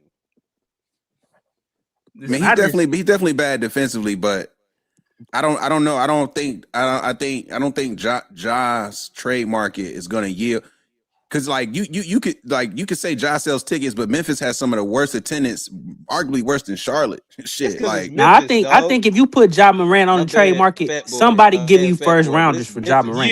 Nah, they would have did it already. Let's see. You think? No, I think that you are underthinking Ja's trade market value. He can't shoot. He can shoot decent enough. He's not a shooter. His athleticism is arguably already peaked. When was the last time you seen Ja really like? What? No. When was the last time you seen Ja really like do something like that? Earlier this year, he was still. Nah, we not. Yeah, I don't think I don't even know if Ja's like 27 yet. Like, talk about always being hurt as well. He's always hurt. I think the hurt part is his own issue. I think he plays out of athleticism. Well, the thing is, when he plays, and anytime that he's ever played, he's always won. Like Memphis wins. But Ja is also interesting because of Ja can, like, he's shown to be a traditional point guard and a scorer for his point guard. Like, he has both of those attributes, and he's won doing both of those things. And to me, like, I think that's what makes him a little bit more of a unicorn, is that you can run an offense with him, and he can get it done, and he can be the point man in an offense and get it done. So can Trae Young. He way more D Rose or Russell Westbrook. No, Trae Young gets assists off of having to be the point man and the shooter and scorer. He's never not been dribble for 18 the guy seconds that was high usage, high shooter, and got it done. But I thought you were just saying the fact that Ja can be a pure point or a scorer. Yeah, Trae can't be a pure point. I've never seen him do it. I think Ja Morant does have a more natural. Like, when has Trae been a pure point? Like, maybe I'm confused on what you mean by pure point. Like, I don't know too many people who would classify Ja Morant as more of a pure point guard than Trae Young. A pure point. He's more ball dominant. Trae is more ball dominant, but that don't make him not a pure point. A pure point is pass first. I don't really understand. Or even if you don't want to say pass first, when you watch Ja Morant play the game, first of all, he ain't never shot the ball at a clip where scoring is his. You know, he's a score first point guard. He's somewhere in the between, which is much more of a setup playmaker. Mm-hmm. You know, he just, he ain't been healthy lately, but like he got a much more natural point guard skill set that's like, okay, I'm attacking to get a bucket for somebody else versus I'm attacking to always get my bucket first. And then if I get an assist, it's because I didn't get my bucket and it's 6 seconds left and I'm passing it to Buddy over there. Right. And that's the Trae Young, where that's a very different type of game being played, and that's why I hate when people be like, well, he averaged 28 and 9. Well, he had a ball all the time, and it's either the play gonna either end up with him passing the ball at the end or him shooting the ball. He should have 9 or 10 assists a game. Look, I agree that Trae is high usage. This might be just like I said, semantics. Like, I just don't. What makes him a pure point guard, guys? The idea is that let me ask you this: is it because he scores at a high level takes away from his pure point guard skill set? It's because he scored first. So because you score first, you're no longer a pure point in your opinion. Yeah, that's why Allen Iverson wasn't a pure point. Allen Iverson ain't nothing. He wasn't even like an assist guy. But this the thing. Like, he was a little different. Trae Young is only an assist guy. Like Allen Iverson assists and Trae Young assists ain't even in the same category, Q. Yeah. And I think but the game has changed so much. Trae Young has led the league in assists. Right, but the game has changed differently. But so has Russell Westbrook, and nobody would ever. James Harden has led the league in assists when he was scoring at his highest clip. But it's only because of how NBA offenses are made. Yeah. In which, previously NBA offenses are made. And this is why Trae Young's value is lessening, because he can't really do split action. And he only reads the game as a pick and roll PG that's high usage. And the game is moving to a more European style, which is combo guards and split action. That high pick and roll shit is done. It's cooked. It don't really exist in the league anymore. And because of but the thing is, just like a more aggressive Chris Paul. When you have a high usage guy that is pick and roll based, you're going to get, no matter what, you can be a good playmaker or bad playmaker. Like, you just have to suck to not get 7 assists. Anybody that's high usage inside a pick and roll based flat offense, you have to get that, because the reads are really simple. If you get double or triple team, you're kicking to the corner, you're kicking to the the dunker spot, or throwing the alley. The reads are simple, but making the actual pass ain't always the easiest pass. That's the difference. Like, But if you're high usage, you don't even have to be efficient. Okay, so but these guys have heavy turnovers as well. Will you give Trey that he's an elite playmaker? I like Trey. Is he because now I sound like TBI. Is he an elite playmaker? I would say he's an elite playmaker. Is he an elite passer? I think that Trey Young is elite. Like I don't know if he hate Trey Young. And this is the problem with looking at assist numbers. There you go. There you go. This the problem with this the problem with looking at purely assist numbers. Because if you purely look at assist numbers, you would say that Steph Curry is not an elite passer. You turn on the tape and watch the actual game. Steph Curry is an elite passer. Is he a point guard? No, but that's the confuse. Like, but that's the this is what I'm saying. This is what I'm saying. Just because like to say that Trey Young isn't a pure point guard, I think like he's so you're basically saying because no, I'm just saying he has the skill set. I think he is definitely a ball dominant. I'm not disagreeing. Like he's a ball dominant, score first point guard. I think he's also a pure point guard. Like in that he's a natural playmaker. He's a natural playmaker. He's gonna set teammates up. He's gonna make those reads. He's not gonna force bad shots. And Russell Westbrook prime was he the best point? Was he a pure point guard? Russell Westbrook was never a pure point guard. But how are we determining it? And Russell Westbrook was never considered like a smart decision maker. But hold on, but when you look at, never been considered. If you look at the stats, he averaged just about as many turnovers as Russell Westbrook, and he's a worse shooter than Russell Westbrook. And it's a misconception. Way higher usage. It's just different.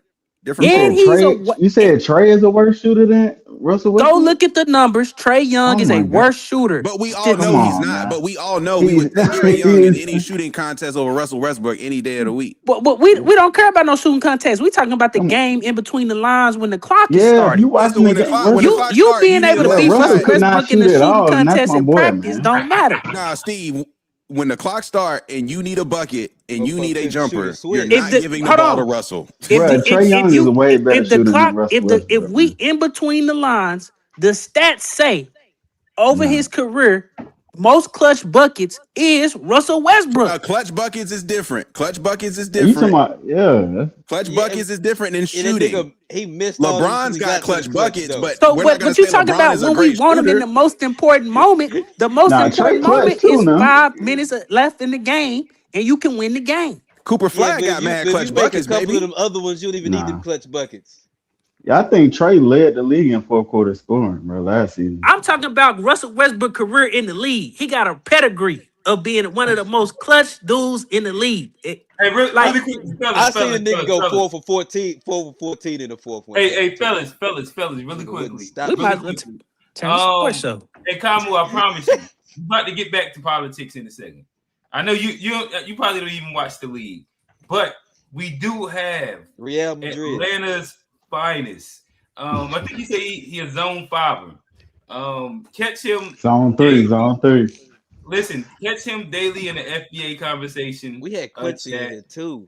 Hey, TBI. Defending the Queens. Was you watching earlier? We shouted you out, man. You be in there defending the FBA Queens honorably, man. Always, honorably. Man. I told him the swirl for the white girls, man. The swirl agenda off no the names. No names. We left him nameless, but nonetheless, I think it's only right for you to read the obituary. Man, farewell to Trey Young. Talk to us, TBI. Bro, I just got through crying in the car, bro. I'm hurt, man. I'm hurt, man. They let my boy go. The GM, man, I don't know what to do, bro. I'm up here pacing around, man. But nah, Trey put on for the city, dog. Like, we ain't had no star like that since like Dominique, bro. Yeah, so it's yeah. Yeah, Mookie was my boy too, man. But yeah, nah, this one hurt, bro. Yeah, Dominique. Yeah, this one hurt, man. I ain't, cause normally like Atlanta players, Like I ain't like Trey was like kind of like my favorite player for a while since, and as far as like Atlanta and like football, like Bijan. But man, this one gonna sting for a minute, man. Now they said fans was leaving the arena as soon as they announced it. Yeah, Getting up, walking out. Yeah, man. Trey, I mean, he brought back a lot of excitement to the city, man. A lot of big games, a lot of clutch moments. So, yeah, this one gonna sting, man. I gotta take some time away from the team, bro. This one gonna hurt. This one gonna hurt, man. I can't even watch it. I'm gonna take 2 weeks off, man. Damn. Hey, but we appreciate y'all. As we talk to another Atlantic AT alien, there we go. As we speak to another AT alien, we do want to give y'all a salute as Panther fans. We appreciate that alley-oop. Got the boys into the playoffs. Quincy, show. Thank y'all. Let us know again. Right now, we've deterred into a little bit of a Trey Young obituary. Shout out to my lost cousin Trey Young. He got shipped off to DC, but Bryce Young better. Yeah, Quincy, talk to us really quick. Do you have any quick takes on the Trey Young situation? I gotta ask one question before we close out the Trey Young. I just want to ask one question before we close out, but it's on Quincy. It's on Quincy. Okay. Yeah, what's up, man? Y'all can hear me? Yep. Oh, cool. Hey, how you doing, fellas? I ain't talked to y'all in a minute, man. Yes, sir. Yeah, hey, shout out to the Panthers. Anybody except the Bucks and the Saints. We in there. Amen. Yes, sir. Yes, sir. Dude, Trey, it was time, because the problem with Trey is that he can't be the star. He got to be like the second tier. He got to be the sidekick. Like he put on for the city. Shout out to my Zone 3 partner. I'm his Zone 6 man over in East Atlanta. He put on for the city, man. But Atlanta Center. A Hawks legend. Hawks legend. Yeah, he definitely a legend, man. But he got. I think he got too much too quick. And even he made a comment a while ago, something along the lines of the regular season boring. You know, after we had that little run in 21 in the Eastern Conference Finals, he made a comment saying that the regular season was boring, and that kind of rubbed people the wrong way or whatnot. But long story short, man, he can't. He got to be number 2, and he need to have somebody that he, for lack of better words, or defer to, or like a bow down to. Because if y'all remember, we got DeJounte Murray, and DeJounte Murray was balling day one. That I watched that first game, and I'm like, who is this number 5 dude? Who is this dude? Is balling? But they bumped heads, and then they got rid of DeJounte Murray, right? Yep. So the thing is, like Trey loved him, man. He was cool, great, and all that stuff. But attitude wise, he needed to be the number 2. He needed to be number 2, and then he took so much money on the cap that, I mean, we couldn't really bring in nobody, I guess, bigger than him. So it really was kind of like a catch-22. Like we was kind of stuck with him, and if we had him, we couldn't get nobody bigger than him. Couldn't afford nobody else. And I mean, all we could do, man, is just let him go. And dude, I noticed it either last season or season before that. We actually was winning a lot without Trey. So this ain't the first season where is he the best? Is he the best Hawk ever? No, he number 2 though. He number 2 after Dominique. He's not even number 2. He's not number 2. No. He's not Joe Johnson. Hell no, Joe Johnson. I put Jeff T. I put Jeff T. Y'all ain't watching ball. Joe Johnson is the second best Hawk. I put Jeff second best Hawk. No, he's not. I'm putting Trey Young over Joe Johnson. Nah. He's way better than Joe Johnson, bro. Bro, we can't just say run the numbers. We talk about the actual what the film show. What the film show? ISO Joe. You ain't watching no film. You just said Jeff T, bro. That just I put Jeff T over. I put Jeff T over. After you said Jeff T, Jeff T is my boy, but he ain't nowhere near Trey. Joe Johnson is actually a conversation. Joe Johnson. I put Joe Johnson. I'm a Hawks fan. No, Joe Johnson is nowhere near Trey Young. Come on, bro. That's not. You can't say nowhere near. Joe Johnson was a glorified six man that we turned into a star player. Yeah. Let me ask y'all this. Let me just ask y'all this. Is Trey Young, if you look at the spectrum of point guards, because this goes to my point about a true point guard, and based off of how he plays, is he closer to how Steph plays or how Chris Paul plays in terms of their play styles? Man, he got a song. He got some of both. That's why I said, is he closer to closer to Chris Paul, but he want to be Steph.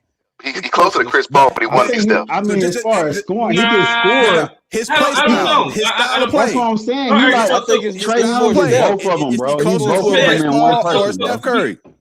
He want to be Steph.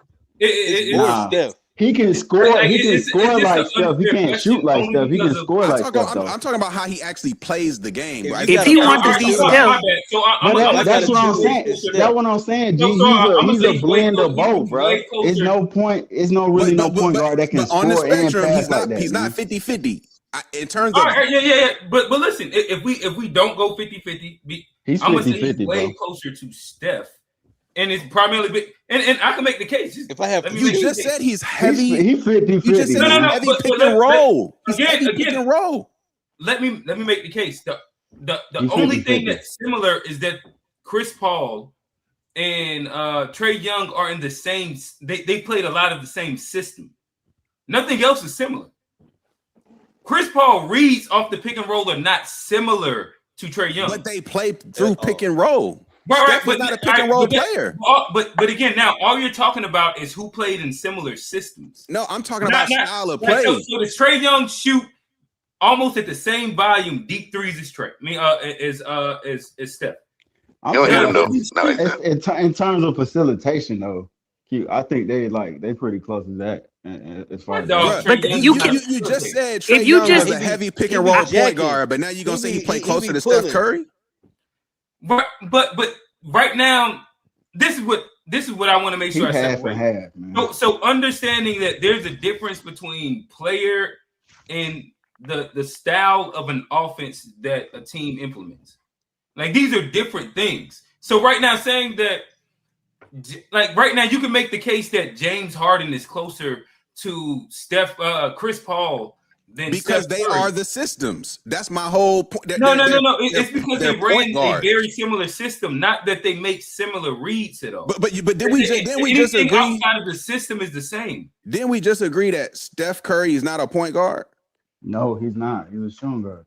He's a shooting guard who can pass. At point. Trae Young is not a shooting guard who can pass. He's a point guard. I think that Trae Young is a shooting guard that ran pick and roll like James Harden. See, that's where we disagree. Trae more of a like point Trae is a point guard. We can say that, but when you watch the game, we saying he got 10 assists, but it's inefficient. The efficient. How do you lead the league in assists in this NFL? Russell Westbrook led the league in assists multiple years. His efficiency is terrible. I'm not going to disagree with his efficiency. Russell Westbrook led the league in assists multiple years. What are we talking about? Nobody in their right mind would have looked at Russell Westbrook numbers and said Russell Westbrook is close to Chris Paul from a point guard style of play. Even though Russell Westbrook was running a high pick and roll system with him and Steven Adams, and he was averaging 10 and 11 assists a game. It's not the same. Russell Westbrook 30 and 11 is not the same as Chris Paul 18 and 10. It's not the same. The way in which you approach the game and the way in which you set up the players, in which you secondary, Chris Paul scoring in most years was a tertiary option. In most years, first option was Blake Griffin. Second option was the shooters on the wings. Now, if that all breaks apart, Chris Paul then will go score. Trae Young scoring is he's more of a scorer than that, man. Listen. Trae Young is a scorer first. Chris Paul can score, but Trae Young first order of operation off the pick and roll is to score. That's the difference. But you can't say that if this man's leading the league in assists, man. You can't say that. He's gonna lead the league in assists because he's always gonna have the ball. The first order of operation determines in which the way the offense is effectively run. And because the first order of operation is to score for Trae Young. Understand a player that can score and pass at a high level, bro. Listen, the Unpacked. Again, we gotta find a name for it. But we clearly gonna get us a nice little basketball show. I think G said maybe bi-weekly we could do something. We could do this on an off weekend than open gym that I have. And that seems like it'll work. But clearly we can get inside our basketball. Yeah, man. I know basketball, man. And we you said Jeff T better than I was okay. I was being hyperbolic when I said basketball. Jeff T was better. I was being hyperbolic. Yeah, nah. Come on, man. Crazy. I was being hyperbolic. I went and looked up Jeff T stats. That nigga had 11 points a game. Yeah, I'm like, what? It's one of the worst all-star selections in history based off of statistics. I was being hyperbolic. My bad. Welcome to the show, Kamu. Kamu, last time we talked to you, I think that you was talking. I think was it G? He was trying to convert the dollar into y'all. Now I was trying to see how much them hoes go for in South Africa. That's what I was trying to see. I was trying to see what that. Hey, y'all can't bring back chat stuff to the show. No, this was on the show. Trying to see. I thought that was all after the show. Oh no, that was live on the show. My boy Real was talking about that the other day. They was up here doing real calculations, man. Hey, I want to know how much it costs to be Yeah, a but boss in South Africa, baby. I had 80 Kamu, you remember when you said, Kamu, yeah, you see the topic is what's the I forget what the thumbnail is. It's something like is America's foreign policy good for the world? Who does Americans' foreign policy and domestic policies benefit and hurt the most? I don't know. What's your thoughts? You've seen what's been happening. What is the South African POV moving over there? Yo, how's it, gents? How's it? Good, man. What up? Well, before I get into that, I do watch ball a little bit, I know that I can tell you that Ja Morant is not Trae Young's level, and all these youngsters, your MB, what's the alien? Wimby level. Yeah, he's not Wimby's level. He's not Anthony Edwards level. Tyrese Hali, I know why you I know, talking we gotta get about my boy Ja Halliburton. like that. I know. You going the wrong way. Nah. Talk about my boy Ja like that, man. Halliburton, the best point guard. Halliburton, the best point guard in the league. You can't really disrespect Hallie off of the playoff run. We're talking about pure point guard. Halliburton is. Hali is fire. You can't disrespect him off of the playoff run. Halliburton, the best pure. If we talking, he's actually a pure point. When we talking about prototypical pure point, he's prototypical point guard. I will agree. He's Are you like saying he's the the face best of pure point guard. He's the best point guard in the league. He's the best. If we talking about Like a the way in which the traditional way the point guard position is supposed to be played, that's the way the position is supposed to be played. That's two different things. Saying he's the best pure point guard and the best point guard in the league. So. Yeah, exactly. Yeah, I don't think anybody would say he's the best. But also, you gotta what's conducive to winning. Like his style is conducive. Only had one run though. Yeah, it's it. But look at how shitty the team is. But look at the team. They did trade Turner though, and I'm not gonna say Turner's an MVP, but he was a big piece. In a row. He's a big piece. They did trade Turner. That was a big part of their team. Miles Turner. That's fair, but nobody knew who them dudes was on Indiana. Miles Turner was a serious piece though, like borderline all-star player for year after year in Indiana. He was like a legit trade on the trade block every year as a difference maker. Hey, but my thing is, did they just have a hot run? And Pascal, exactly. They're like they were trying to save on my boy Trey, man. He had a good little run. Halliburton, he did his thing. You saw Q. You saw that? Q, boy, you crazy. Yeah. Yeah, back to politics, gents. Said enough is enough. Talk to him, brother. I think American foreign policy, man, is just crazy. But you know what's really bugging me right now is, as people who are into conspiracy theories, we can't even do our thing anymore, bro. Like, that's the conspiracy right there. Hey, Kamu, you breaking up? Kamu, you breaking up? Broke up.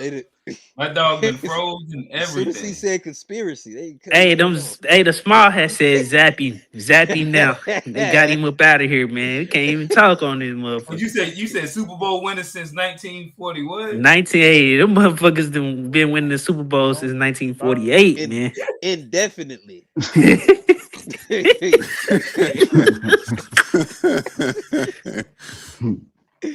Oh Lord! All right, so it looks like again, he's froze right now. He completely froze.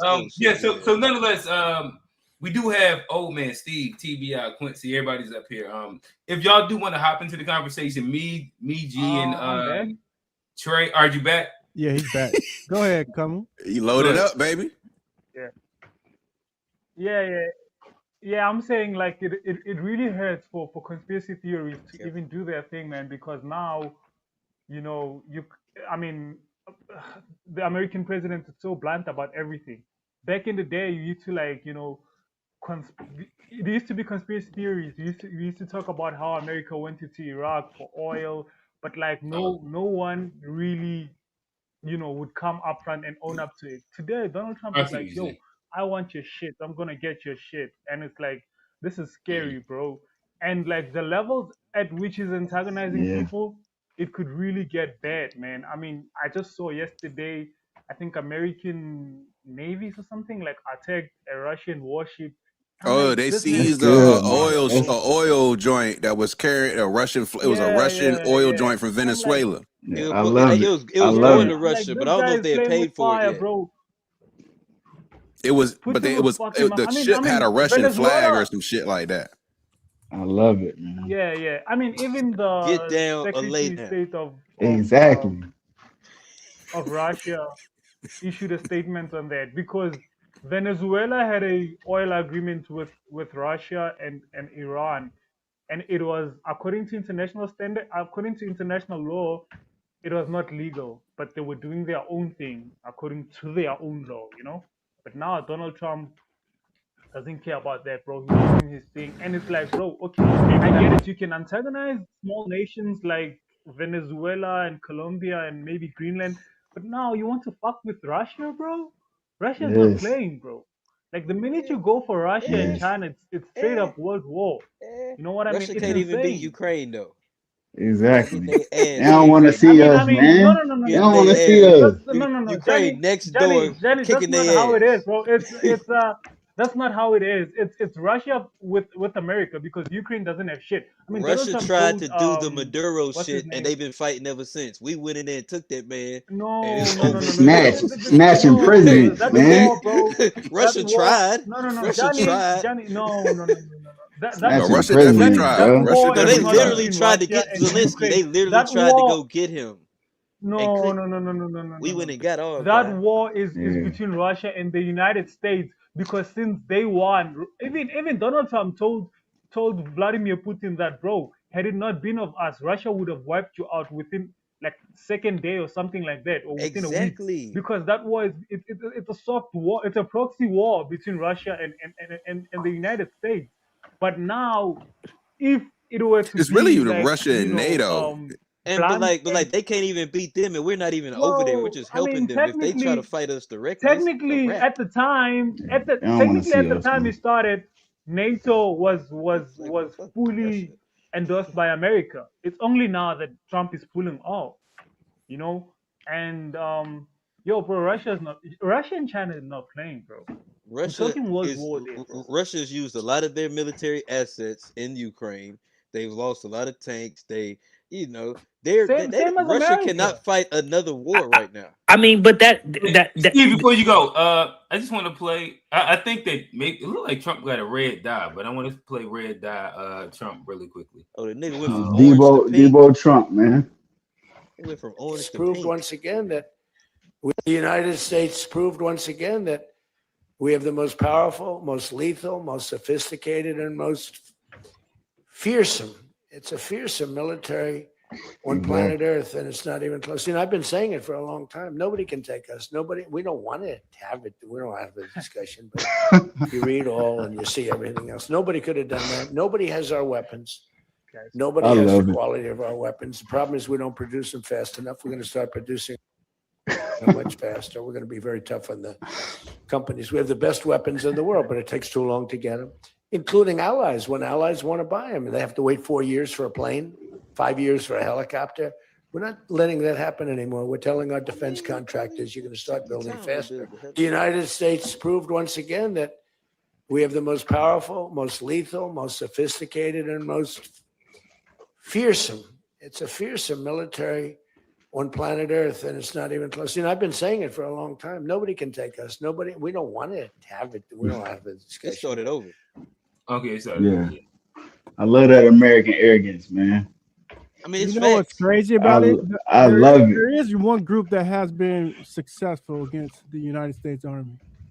Viet Cong. No, Black Americans. God damn.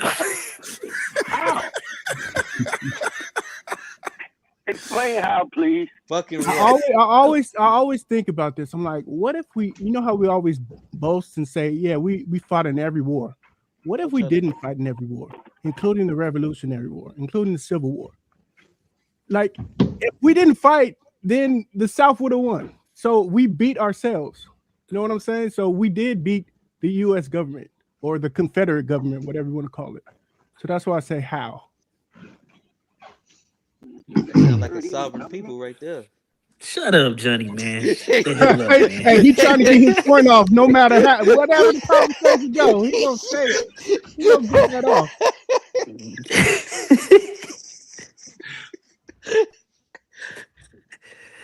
I'm just saying, it was a different time back then, but I'm just saying. I mean, I do think we definitely moving into. I mean, y'all was talking about the dollar earlier. I don't think people really understand like the usefulness and how the dollar is actually like used in the global economy. So the United States, based off how it controls its dollars, is able to export inflation outside of its borders. So we don't only use the dollar as a control mechanism for other people's economies. We use the dollar as a mechanism to combat inflation in our country. And you say, how do you do that? Well, when you buy a cheaper goods in China and then import those back into America, you get way more Chinese goods for dollars, and hence why take a item like TVs. A person can go buy a TV every month now if they wanted to, since we moved production over there. And so I think a lot of the powers that be is seeing kind of that power slip a little bit. Because if there's no demand for dollars outside of the borders, what you then see is hyperinflation. The only way you stay from hyperinflation is keeping up that demand for the dollar outside the border. And currently, the best mechanism we have to keep that demand up is by making people trade oil for the USD.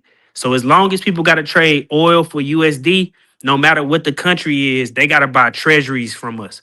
So a lot of times when people talk about this debt, this $37 trillion debt, that's really bonds people have bought for us because they have to buy those dollars in order to do trade, and which is then the way in which we control the global economy.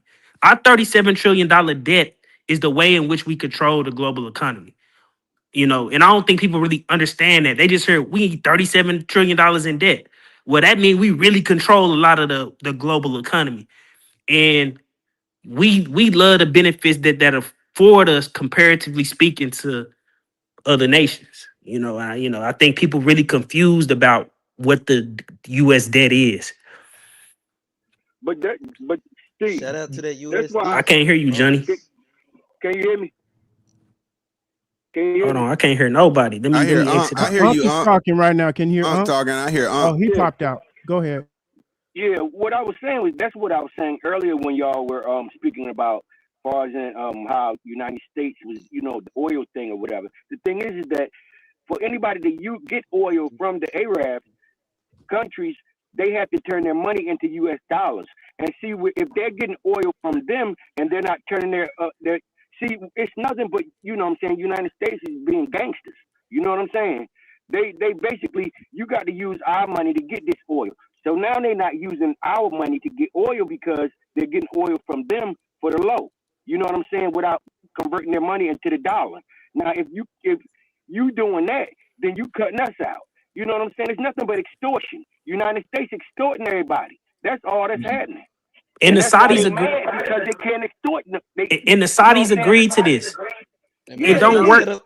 Hey, you it can't don't work. set up on our block It and sell that it shit don't for the low. it don't work without the Saudis. because the Saudis have the first or second most oil. America got the most oil. Those is number one and number two. So the agreement don't work without the Saudis agreeing to control the market with you.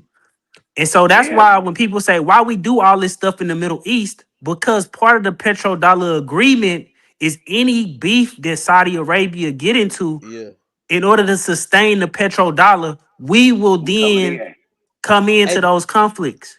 Hey, but So Steve, that goes deep, cause that's why you got like the Live Golf, and you see Saudis investing in all these sports. You get it was like one of those boxing matches was just over there. You see all this stuff that's happening over there.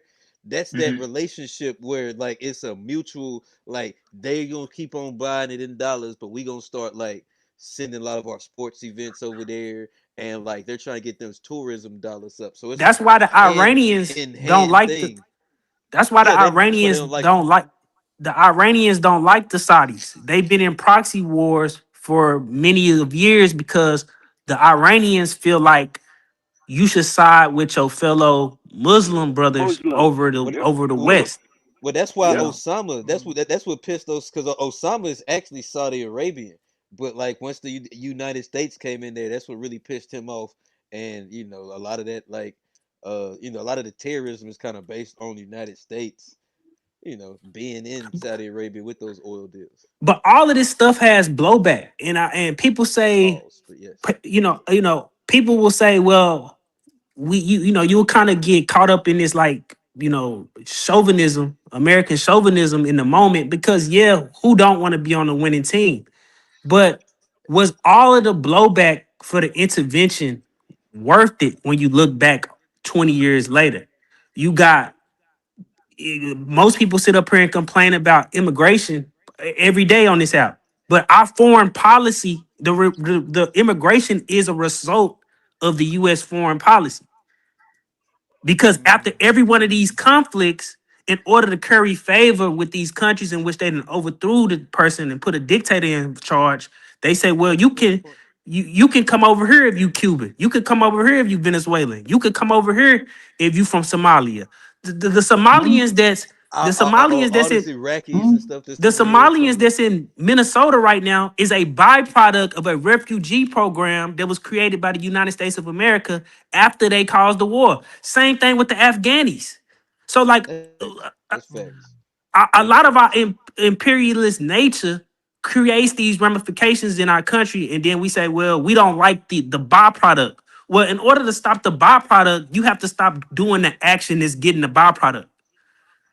Because that's the only way they can control these countries, by having these, I don't want to say interlopers, but having these kind of like a weird type of colonialization where you import enough of these people to the country in which you can use the masses, because we using Venezuelans that's in the country to manufacture consent to go against Venezuelans in the country who support that dude regardless of how we feel about it. Same thing with the Cubans. You're moving us to like one of the more interesting points, which who actually benefits from American foreign policy? Who does the average American benefit from it? No. Again, like when we look at immigration, and a lot of, even if you say, I'm gonna throw to you, Johnny. I'm gonna come to you. Pause. But hey. Like hey yo, yeah, wow. But yeah, like as Steve is laying out right now, a lot of like the Tren de Agua that was from Venezuela, they came as part of like that whole refugee asylum seeking type of thing, and so many countries. They have people, and we have immigration influxes based off asylum claims that come from these countries that are a byproduct of our foreign policy. But then we also hate the fact that we have these immigrants inside America and what they do for, let's say, Black America, and what they do for like, these different things. So then I ask the question, it begs the question, who is our foreign policy most benefiting and hurting? Well, I mean, it's Hurt black obviously people. benefiting. It's obviously benefiting the 1% because, like, all that oil money, who gonna get it? Like, unless you got some oil, they ain't gonna come down and trickle down to the average American. It's like, it's gonna be the rich motherfuckers that get it. And a lot of these deals, even with Ukraine and the weapons, they send over there. They got like these rare earth materials. What's they gonna benefit? The 1% and the top. So I don't necessarily like, as an American, and I do like being American. I do like the position we're in. I see these deals. I wish there was a better distribution system of the wealth. Like, we're gonna go, because the 1% wasn't the ones that went into Venezuela to get over either. Like our military, like, there's some people on the top that benefit, but for the most part, even the people that give American this muscle aren't seeing, the So what you're benefits saying is of. that you like the fact that America strong arm niggas, but you hate that it just goes to that 1% and Yeah, they that it got to hurts. share. They need to share better. Yeah, I mean, it's true. I mean, if you want You the want that people in blood the, money? if you want the, What you say? and it, What you said? You said you want the blood money? I mean, it's I still don't, green, man. I don't think we should talk I mean, about. all of it blood money. Honestly, I mean, True. what money ain't dirty? Everything Man, comes that's from just sweat and blood. What exactly, money man. That's ain't? just part of the game, man. Where's the clean Sweat and money? blood is what it do. Exactly. I mean, If you Exactly. you know Ain't what I'm no saying, that's fair part of war. distribution. You gotta War take it, gonna man. have blood, and My everything is money war. clean, bro. Everything is war. Exactly. I agree. So if you don't want the money off of blood, how else we gonna get it? We can't pay patty cake and get it. Exactly. Exactly. Somebody got to die. I'm sorry, that's just what happened. It is what it is. Like, It is I what mean, it but is. this is, and not to go down my Bitcoin rabbit hole, but this is kind of the point that Bitcoiners, people who really believe in it beyond just like making money, is we used to be a world at some point in which, in order to produce wealth, you had to have what they refer to as proof of work. So what's proof of work? In America, proof of work would be a manufacturing capacity where we actually producing, whether it's cars, whatever you want to talk about. And as America has removed this proof of work component from our economy and largely transformed it to a highly financialized economy, America has to use these other mechanisms in order to boost up the financial market, because we're not a proof of work economy no more. It's all Wall Street, games, essentially. And so this is the way in which they know how to benefit without being a manufacturing base. And the only way you No, can no, no. really, It's a manufacturing base. They just manufacturing war.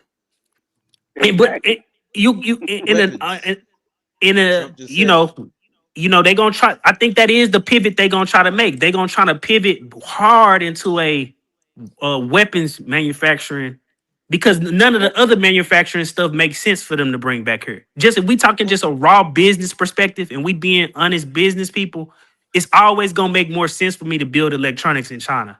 It just is. If we Well, talking just raw listen. business. Well, Steve.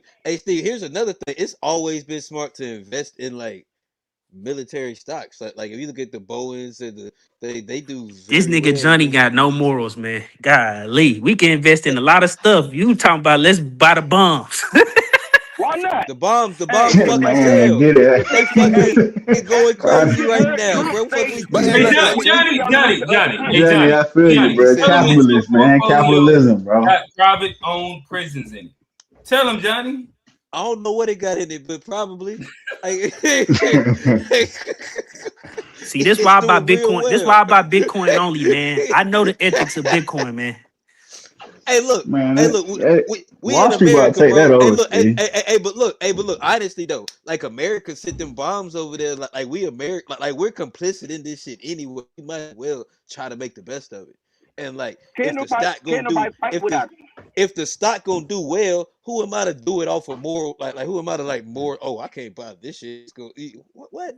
Hey, Johnny. After this day, I don't want to hear no more Malcolm X, Farrakhan bars come out of your mouth. Stop, man. I just ever. said, I'm talking about a couple. I'm talking about a couple stocks, dog. Now I can't listen to Farrakhan. I want to buy a couple stocks. Hey, you might as well. Hey, think about it. If privatized prisons, if you was to invest in them, you know what I'm saying? Everybody look at you like you're wrong because they say you know what I'm saying, you putting your money into privatized prisons. But if it's gonna make you money, you're gonna do what you gotta do to make money. Plenty of people do it. Thank you, bro. I don't know about that. I'm gonna get down. No, I'm later, just saying. bro. I'm not I saying. might. I draw my line in the prisons though. No, but no. I wouldn't invest I'm not in, saying but that a lot it's of correct. companies you invest in What be I'm investing saying in is these that prisons plenty of anyway. people- It's hard. Plenty of people Hold do on, it. but this go to my original point about the need to financialize the market. When we used to live in a time where you could put your money that you went to work for, proof of work, and you could put your money in the bank and get 9%, 10% interest. The moment you move to this away from this standard of the gold standard, and now you turn into this highly financialized market, now people they can't have no morals. It's not our fault. It's just the reality of the cards that we dealt. But Steve, we We've can't been go off the back gold to that. standard for a minute, But though. you talking about agreed. So like have to buy the bad stock, like it be you have to be strategic and not care about the morals because that's how the game is set up. I'm agreeing with you, Johnny. Moral. The system is created to where people cannot have a moral fiber on what they invest in, because the only way you're gonna make money in this country and your dollar not lose its power is by investing it, whatever your means is, because your government is hell bent on controlling the global world economy, and the only way they can control the global world economy is by printing their dollars and making people use those dollars. That's the only way. So a lot of people talk about get rid of the debt, get rid of the debt, get rid of the debt. If you get rid of the debt, you lose your financial power. That is the debt. The because the United States is viewed as the most stable country in the world. That's why people want our debt, because they don't have to worry about us not ever being able to pay the interest on it. And moral people either, according to you, from a couple but I'll episodes tell you ago. this. We said You said you want OnlyFans given to kids at 5 years old. You a degenerate. I did not say that. Stop. That did not come out. I did not say that one. I did not say that. I was boosting a little. Don't clip that out of context, man. Don't send that to Johnny employers, y'all. I was boosting. I did not say that. Hey, listen. I agree with everything that Steve said except for that Jeff T comment. In that okay, I was boosting on that. Those are the only two. Those are the only two. He was saying some wild stuff, bro. He saying some wild stuff, man. Go ahead, Kamo. It sounded like you had something to get off. Yeah. Steve, I'll tell you, Doc. The BRICS nations said fuck the US dollar, bro. We are on a de-dollarization of trade. Or you heard him say we. The BRICS nation are trading amongst themselves with their own. South Africa. South Africa is in that mix. South Africa is in that mix. Bro, hold up. He the ops. Hey, don't worry. Hey, don't worry. He said,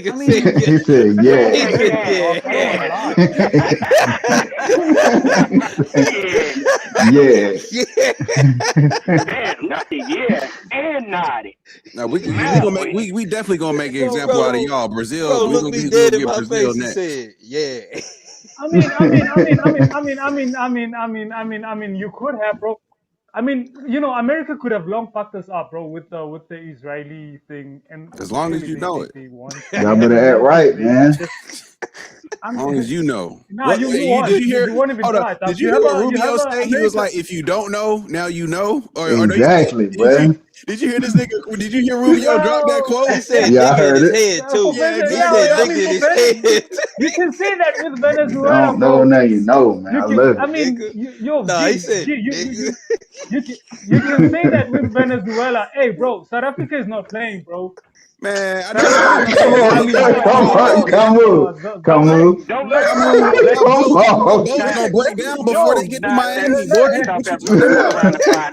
Come on. You tell them folks over there to pipe down. They do not want these issues, man. Hey, Camus, your only ally over here is Black Americans. South Africans. South Africa and we delineating, bro. So that's why y'all better be quiet.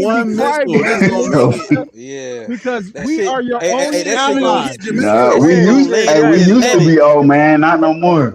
I mean, nigga, but that shit gonna hit the y'all British missiles Islands won't reach Jamaica, nigga. Yeah, motherfucker gonna hit Cuba. I think the continent of Africa, Kamal. I mean, Kamu. Y'all gonna see us. No. Wait, hold on, guys. Y'all can't do no. You gonna have to team up with Nigeria to even stand a chance. Man, ain't. The Nigerians with the U.S. You gonna have to rely on the Nigerians to even stand a chance. You can't do it. Man, they still ain't got no chance. Nigerians with the U.S. The whole Africa ain't got no chance. Hold on, gentlemen, wait. They can bring the whole Africa, man. Nigeria Still ain't that. Exactly. Hey, G, when Nigeria got hit, that their president took down all his tweets that was talking about United States right after they got hit. I bet he did. Everybody talk crazy till it get real, man. Nigga say, let me delete this. But no, the Nigerians. Not with South Africa, bro. No. Come on. Come on, come on. Come on, y'all. Let me put them slingshots up, man. Yeah, for real, bro. They would have put them pea shooters down, man. We the machetes and all that. That ain't gonna help, girl. Yeah, them boomerangs is coming right back to you. So that's a movie. That's a movie over here. Yeah, man. They're gonna sit this one out, bro, because it get real. You guys don't understand that. You guys don't understand that America. Y'all niggas think y'all ancestors gonna help. Niggas gonna try to summon the ancestors, bro. We gonna take them out from America, bro. We ain't gotta go over them.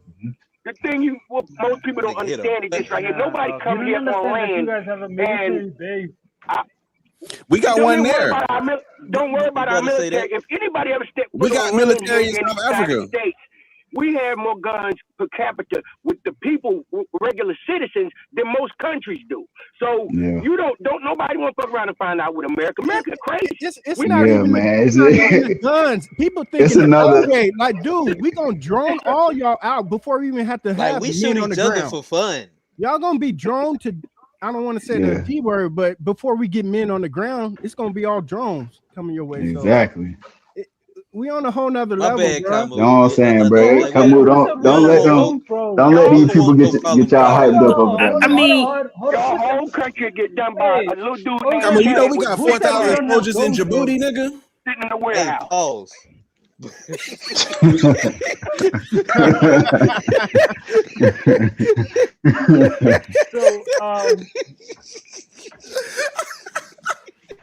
So tomorrow it's the 9th of January, right? And South Africa, China, Russia, and Iran will be hosting South Africa's water. They will be hosting naval drills. So they're going to exercise in South Africa for naval activities. That's because the Chinese own y'all niggas. The Chinese are going to put y'all on the front line and say, go ahead and don't trust them, bro. That's the Chinese. We got now, nigga. Aircraft carrier groups. Like y'all we got too many boats out there. Submarines, all of that. Like we probably got a submarine going up under that shit. Watch it. You know what happens when you speak out against Benjamin Netanyahu, dog? You know what happened? What happened? And we did that, dog. And it's a year passed by, bro. Nothing happened. Y'all low on the list. Come on, they not even worried about y'all, man. You think y'all on the checklist? You think niggas is ready to go get retribution? Y'all on the checklist? Niggas ain't got that far yet. That one antenna, that signal didn't get to us yet. That they already own all y'all resources, nigga. They already they got them all. They don't need to go back and get more. They got them all.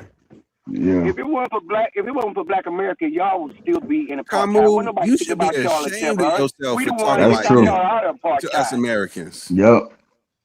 That's true. Black folks the one that I mean, you out should of be begging us for visas, nigga. Yeah, tell your people for real though. We are your only allies. We like, used to be, man. like, We used to be.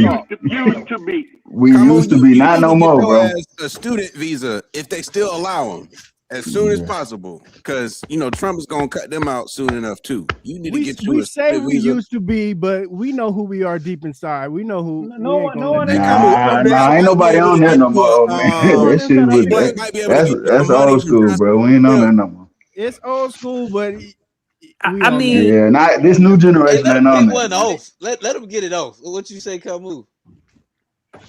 pause. Let him get one off. Come on now, Johnny. My bad, Camus. I ain't even in my bad.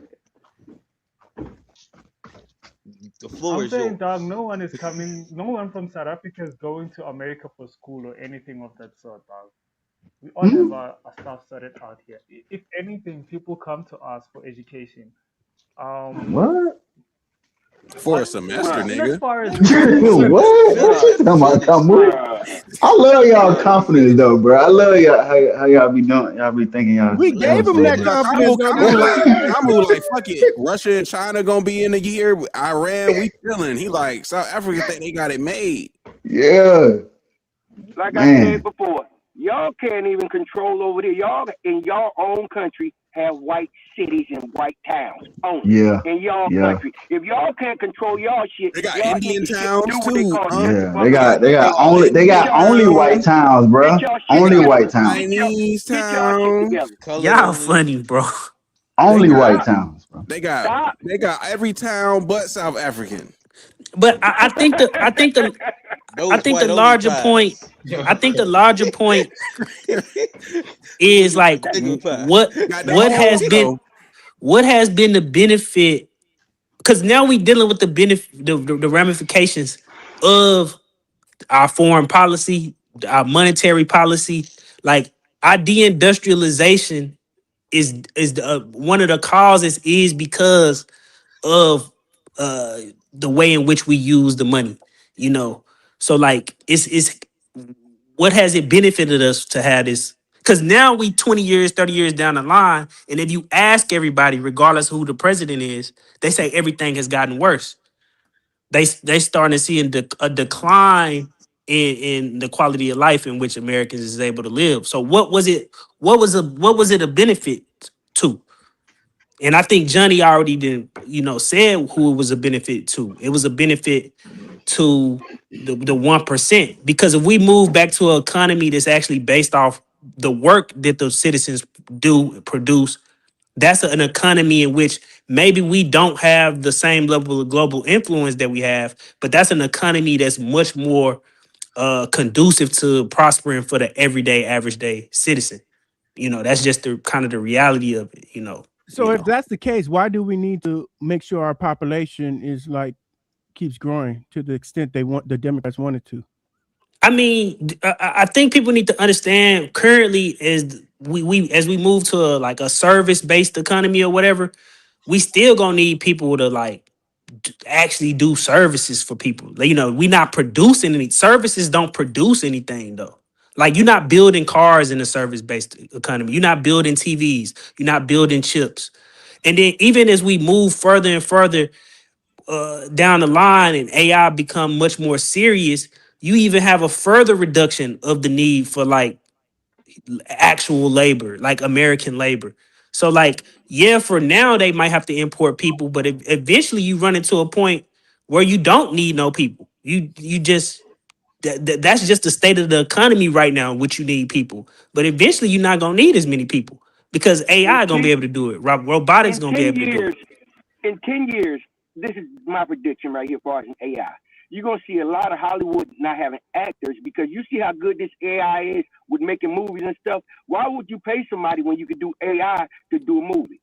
If you can just write the movie and do it like that, Hollywood is going to be shut down. They've already kind of gone that way, Like the quality of just everything is kind of trash now. They've definitely kind of already leaning that way. To your point, but I'm saying in 10 years it's going to be a big hurt on.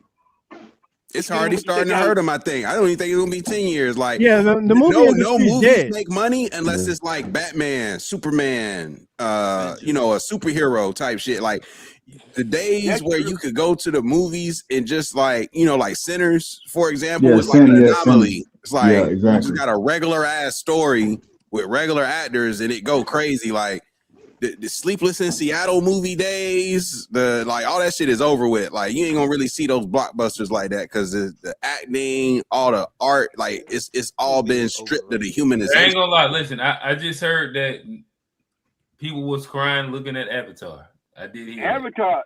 But that's another blockbuster.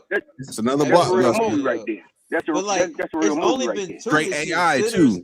Yeah, it's all AI. Two big movies. It's all AI. It is AI. Yeah. So that's what I'm saying. But that's what I'm saying. In 10 years, it's gonna be dead. Oh damn! It is kind of straight AI. No, Avatar is like one of the biggest AI movies. Yeah, it ain't nothing but fucking avatars, nigga. Shit. Yeah. I mean, voiceovers and shit. Yeah. And I think people misunderstand why we import people. It don't have nothing to do about people care about people. The United States only know 2 ways in which to lower the input cost for labor. They only know 2 ways. You can either export it outside of the borders, or you can bring in a highly exploitable class of people inside of the borders. That's the only 2 ways they know how to cut as far as manpower. The third way that's coming into play now is AI.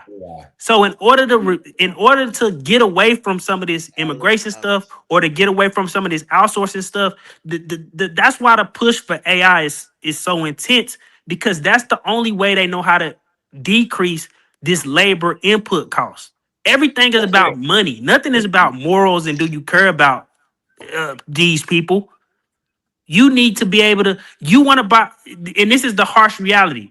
People want to go to the grocery store and get strawberries that's 2-pack for $5. Yeah. Well, in order to get a strawberries that's 2-pack for $5, them bitches expensive, boy. You cannot pay you cannot pay Americans an adequate wage if you want to be able to go to the store and buy strawberries as a 2-pack. You right, bro. Because when I get the frozen bag of strawberries out of Whole Foods, all them shits is imported from Mexico. I look at the bag, all the strawberries because it's cheaper. Mexico, imported from Chile, imported. Like people don't understand how money work, and then they just get on. Like you should really, if you understand how money work, everything makes sense in the world. Then, if you do not understand how money work, you say, well, why are they doing this? Why are they importing people? Why are they shipping jobs overseas?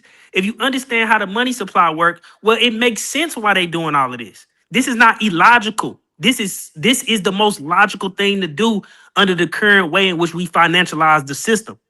Like, that's just the reality. And the only way you get away from that is if you say we need to move away from a financialized system to a system that's based off proof of work, in which we actually have to produce stuff as a populace. That's it. They need to send the Somalians back. They need to say they dropped the ball on that one. There we go,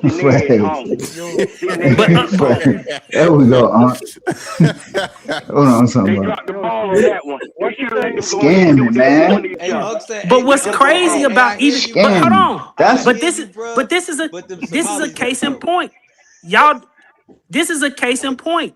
If you look all over the country, whether it's the Somalians, whether it's the Haitians, whether it's the whoever, look at the places who requested these people to come there. They places with dying population, with no population growth, and they got a negative birth rates. So if you don't have people, and the only way you know how to get people is every state, every city, every country can put in a request for refugees. And but see that people don't know that though. The Haitians end up. The Haitians ended up in Dayton, Ohio, because the city of Dayton, Ohio, said we will take 1,000 of them. We ain't got no people. Yeah, they working, and they working on them low paying jobs, and they happy to get their little crumbs because they come. I don't know. Let me get 1,000 people. Let me get a couple hundred of them. Like people, like Americans is requested, particularly the refugees. Particularly the refugees. Anybody who got a refugee Are they status, sex trafficking, Steve, or human trafficking? What I is mean, don't know about this, I don't want to say it's that it's level, not sex, but it but sounds like human trafficking the way But you it is. explaining it. but He refugee said they put in when requests for people. when somebody get a refugee status, paperwork. when somebody get a refugee status, and that's how the Somali community got to Minnesota, you have to go Yeah. where you requested to go to. You can't leave that. Your refugee status is tied to whatever state requested you. Same thing with the Haitians in Ohio. If you go to some places like North Dakota, you might see Venezuelans. Or So why that was scamming Yo, though? Hey, hold on. yo, yo, because yo, this is Steve. America. Everybody scam. That's true. Nah, Scamming is hell the no. American way. Black Americans don't scam, man. Nah, Black Americans don't scam. Okay, TBI, let's not That's not part of our culture. TBI, relax. Let's American scam, bro. Let's stop the cap. Immigrants come here and scam. Americans don't scam, bro. American scam. Let's not No, beef, bro. no, we don't. No, Black You Americans do literally not have a live in the culture of scamming scam. at You all. literally If live in you the find scam some people capital of that, America. what do you mean? You said where's the scam capital? Atlanta is the A scam lot, capital. and I'm from Atlanta. A lot of people have moved to Atlanta. That's not the people. That's not the. let you do this. Show me the culture of Black American scamming, please. Go ahead. I'm not saying it's the problem. You trying to say that's the culture of Black Americans? FBAs in my phone running mad scams right now, brother. I'm talking about scamming. Listen, G. Yes, you go. I can't let you do this. No, bro. No. I'm talking about a culture of scamming. We don't have no because you got a few niggas that scam. Yes, you don't have. Every group has people that scam, but we don't have a culture of scamming. TBI, the YNs, they not even drug dealers no more. They scammers. They just scammers. Damn. Bro, y'all niggas is talking about a subset of niggas. That is not Black Americans as a whole that scam, bro. And These TBI, I'm not immigrants saying have a culture of scamming. TBI, let me make a clarification. You got a whole generation of TBI, scammers, bro. Point, bro. TBI, let me make a clarification. I'm not saying just because y'all see some niggas that scam doesn't mean listen the to me, whole group TBI. scams, bro. I can go to any group and find somebody that scams. Fellas, just the way everybody can actually get off their scam point because everybody's talking. I think that we've heard TBI. Let's go. Let's go, G. Nigga, I didn't say. Come on, let's bro. go, G. Johnny C. I'm just. Hey, look. Of course you know. You know good and well, our community is. Our community is not scam, bro. TBI, I can't let you do this. Bro, because you had, listen, I said the community, just because you didn't heard of some niggas scamming, bro, don't mean. As a community, let's just go low level. So are you saying Black Americans are known for scamming? Oh, yeah. What are you saying? Black Americans are known for scamming? Let me ask you this, TBI. I don't put some sense. I'm not saying are there Black Americans that scam. I'm not saying are there Black Americans that scam or Black Americans known for scamming. That's two different things. That's what y'all niggas confusing. Let me ask you a question. I know niggas that ain't got caught. Let me ask you a question. And this is at a low level. This is just at a low level. Oh my God, bro. This is at a low level. TBI. This is the problem. This is what's wrong with niggas, man. TBI. This is what's wrong with niggas. TBI. If you weren't issued food stamps, but you have food stamps, is that a form of a scam or no? Like my man Ali say, scam. How many Black Americans do that? A lot. I don't know anybody that does that. You're not answering my question. Bro, see, you're saying two different things. You're saying two different things. Of course, you can find somebody that's a Black American that has scammed, but our culture as a whole is not for scamming. If you look at Nigerians, they have a culture that is around scamming that people know them for. We're not known for anything like TBI. that. Yeah, we be scamming like a hold on, TBI. I got a question. Bro, I got a this is wrong with niggas, man. TBI. I got a history. TBI. I got a history. You about to tell me a story, an anecdotal story about some nigga that you know that was scamming, man. That's not a culture, bro. TBI want data for scammers. Let me give it. Yeah, because your data is you know some nigga that sold their food stamps. I asked you a question. You didn't answer it. You didn't answer it. I just if I say issue food stamps, but you get them, are you scamming? Gee, what does this have to do with the Black American community? As a whole, what does this have to do with the Black American community as a whole? Because you know, some nigga that was a Black American that scammed. Walking down right now. I got a question. This is what's wrong with niggas, bro. I got a question, TBI. Niggas is their worst own enemy, bro. I ain't about to sit up here and say Black folks got a culture of scamming. You know, I'm not finna say that. I'm not Black Americans. Black Americans. But TBI, when people come up with the stereotype of the welfare queen, what do you think they are insinuating about the Black? Who came up with that? But you don't determine how the rest of the what did the rest What are you talking about, Steve? Who came up with welfare queen? Who came up with that? Johnny, call Trey real quick. Listen. You said three niggas about to call random niggas that they know. But this is crazy. And this supposed to represent the whole Black American community. Some random niggas y'all know that scam. This is crazy, bro. You don't want me to leave so Trey can come. I can leave so Trey will get on. But TBI, and I'm with TBI. I call bullshit because if Black Americans were scamming, we would be rich and we wouldn't be complaining about reparations. Nigga, we would have all the money by now. You could be bad at scamming. No, Black Americans don't have a culture of scamming. Just because y'all know some dusty niggas that scam does not mean that's the whole community of Black Americans. That's some bullshit, man. YNs is scamming. That's their thing. It's not part of our culture to scam, bro. But hold on. I agree. Listen, I agree in the culture. I agree with y'all. It's not a part of our culture. But you would be prevalent. Listen. It's not prevalent, bro. But you would be lying to how many Black Americans scam? Give me the data on that for it to be prevalent. You would be lying to yourself. Nigerian scam. What's the data on it? That is widespread. Everybody knows them. It's like running jokes about these people. The Nigerian. No, TBI. No. So you're saying no. If you're gonna say that point. If you hold on, let me put. I can pull it up. That didn't be a whole 60-minute documentaries on these people about scamming, bro. Show me the 60-minute documentary. This all I'm saying. Nigga, bro. I swear niggas got low ethnic pride, bro. It's crazy, bro. I think trying to compare us to Nigerians. Listen, scamming. It's crazy. I think the powers that be have a way of labeling anybody that's in the out group as scammers. That's what they've always done. We was the scammers at one point. They labeled us as the scammers. The whites are scammers for sure. The whites for sure. For sure. Nigga, we in America. We in America. I just said we byproducts of America. People gonna do what Americans do. No, Black Americans ain't known for scamming. Y'all niggas, just because y'all know some dusty niggas that scam, that I ain't letting y'all put that on my people, man. You say we not known for scamming. Like credit card fraud is not big and prevalent. Bro, y'all confusing niggas that scam for a whole culture scamming. Yes, you can go. Yes, you can go. You can go into any group and find somebody scamming. You can find Jewish people that scam. You can find what? Scamming. We can go to any Nigerians. What do you mean that? No. They scammers. We nobody denying it. That's part of their Steve, culture. Not denying it. That's part of it. Like a lot of these groups come over here and look at America as a big scam, bro.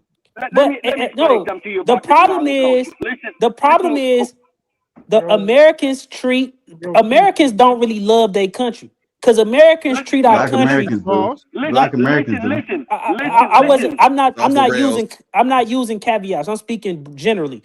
Because Americans, we treat this place as if it's an economic zone and it's not a sovereign state. No, that's false. Immigrants that true. come over here and turn and become American citizens treated like that. We don't treat it like that. We treat it like our homeland. Have basically said it's an economic zone in which that's literally the whole propaganda about America outside of its borders. Is this a place that you can come to make riches? Black America, come to make riches. We already here. We ain't have to come nowhere. What are you talking about? That's what I'm saying. Immigrants that become American citizens, bro. Hey, let me give y'all a timeout really quickly. Let Unc hop in. We might as well go to the after show. Yeah, go to the after show. We might as well wrap this thing up and go to the after show. All right, go ahead, Unc. All right. Yeah, you have to understand the Somalian culture. itself. That's part of their culture to scam. See, if you look into how do you know that? Don't How do you know that? No, listen. Don't Somali mean scam in African? How do you know that? They are pirates. They are pirates. How do you Look know at me now. I think Somali means scam in African. They will tell you that it's part of their culture to do it because True. they don't think that it's nothing wrong with it. It's evidence out there with them doing reports on it, with them saying what's wrong with what we're doing. This is because they want Sharia law to come in effect here. So with all of that going on, do you know what Sharia means? Sharia means law. They ain't even They those want kind of Sharia law in Muslims, Lake are they? Minnetonka? Listen, the whole thing is that part of what they're doing is they don't see nothing wrong with it because they feel like it's free money. It's free money to them. Yeah, that's right. And they don't It's not see their any money. way they feel like that money is owed to them through scamming. If it by any way means necessary. So that's part of their culture to do that. So I'm just sorry. I can't really get up for people scamming and be mad about people scamming when we got people in the Congress who done stole $1.5 billion through Medicaid fraud. So it's really hard for me to be like, this Somali shit is so crazy when we got a motherfucker who's sitting up in the Senate who stole $1.5 billion. That's in-house. Billion, $1.5 billion. And he in the Senate right now. It's in-house. You got to understand that's in-house. That's us doing it. You can do whatever you want to in your house, right? But you don't want me to come in your house and do it. That's the whole thing. That's what it is. That's the whole point right there. You have to look at that. They're not us. But they come over here and reap off the benefits because they don't even look like us, but they say they us to get stuff that we deserve, and they get more of it than we do. So, Uncle, are you saying because it's not us, but when it's us, it's not scamming, but when it's them, it is scamming? We have never done what the Somalis are doing or Nigerians have done. We are not a community, ethnic group. Not according to y'all, but according to the white folks y'all have. You need to move to Africa, bro. Hey, Steve. I mean, Uncle, know you were buying bootleg tapes back in the day, bootleg CDs. I saw bootleg tapes back in the day. That's scamming. In the movie. Niggas ain't never been on LimeWire. Niggas ain't never made. That's literally called piracy, man. Selling bootleg tapes is literally called piracy. What are we talking about? Is that scamming? See, niggas like you can't win with Steve. That's literally scamming. You can't win with that mindset. So you telling me you ain't never bought shit up at the barbershop that you know? So you're saying these people that scam billions of dollars is the same thing as somebody selling a bootleg Lil Wayne mixtape? Y'all done had a bottle man coming through the barbershop with bottles on Friday? Come on, that's a tax that the country can't collect. You can't win with that mindset. You can't win. That's not the American mindset, man. If you not paying taxes on something and it's been stolen, you scamming. That's scamming. So you say the fire stick is scamming? That's scamming. That's piracy. Claiming kids is not on your taxes is scamming. Hellcat just got out of jail for the IPTV fire stick shit. Because he was doing it on a mass scale, man. Them jail like fire sticks went crazy back in the day. That's scamming, bro. All that shit scamming. Like I told you. What they call that act, the crumble. I didn't say. Every time I watch the NFL, I'm scamming because I didn't say. You scamming, Q. I said scamming is an American. Niggas. I said scamming is stream. You just as bad as the Somali, man. I said scamming is an American phenomenon. I never made it particular. So Americans are the only people that you saying scam. Are us black folks not American? Nah, we just saying that you can't say niggas don't scam, bro. We I get didn't. it in. I said we don't have a culture of scamming. Of course, if America you has a culture of scamming. What are we talking about? I'm talking about black Americans. I'm talking about black Americans. Now y'all don't want to be Americans. Now y'all something different from Americans. What do FBA stand for? Foundational Black American. You're American. Don't try to delineate from. Don't be trying to delineate from FWA. You American, they American. A double delineation. He trying to double delineate. He's just trolling right now. He's just trolling you right now. Yeah, he gotta be trolling, bro, because that don't make no sense, man. All right, Kamo, what's up? What's up, brother? Yo. We all in fast. So it's like, bro, you went on a tangent that you shouldn't have because, like, the point. the point that Steve made, it was America is a scam. Americans are scamming. And before that, I asked Johnny that, bro, you want money? And he said, yes, bro, everyone is having blood money. So you want, it's either, what's this hypocrisy, bro? Are you American or not? America is a scam, bro. So do they scam in South Africa? Yeah, they scam in South Africa. They scam everywhere. But I'm just saying, we got. I'm just saying, I'm just talking about my specific group. We ain't known for scammers, though. Just because you know some niggas that scam doesn't mean the group is known for scamming. Hey, Kamu, we can't. Kamu, you chopping in and out. We can't hear you. I would say some people beg to differ. Speed taking up all the internet on the continent. This nigga can't even get a glitch signal. Yeah, Speed got the. That's why he got that Starlink with him. Speed got all y'all shit going crazy, boy. Nigga done stole all y'all gigabytes. You know gigabyte left. Hey, Kamu, this is a quick one. How many positions? Listen, pause in that. Hey, yo. How many positions can what is his name? I Show Speed afford? All of them. Twice. Woo!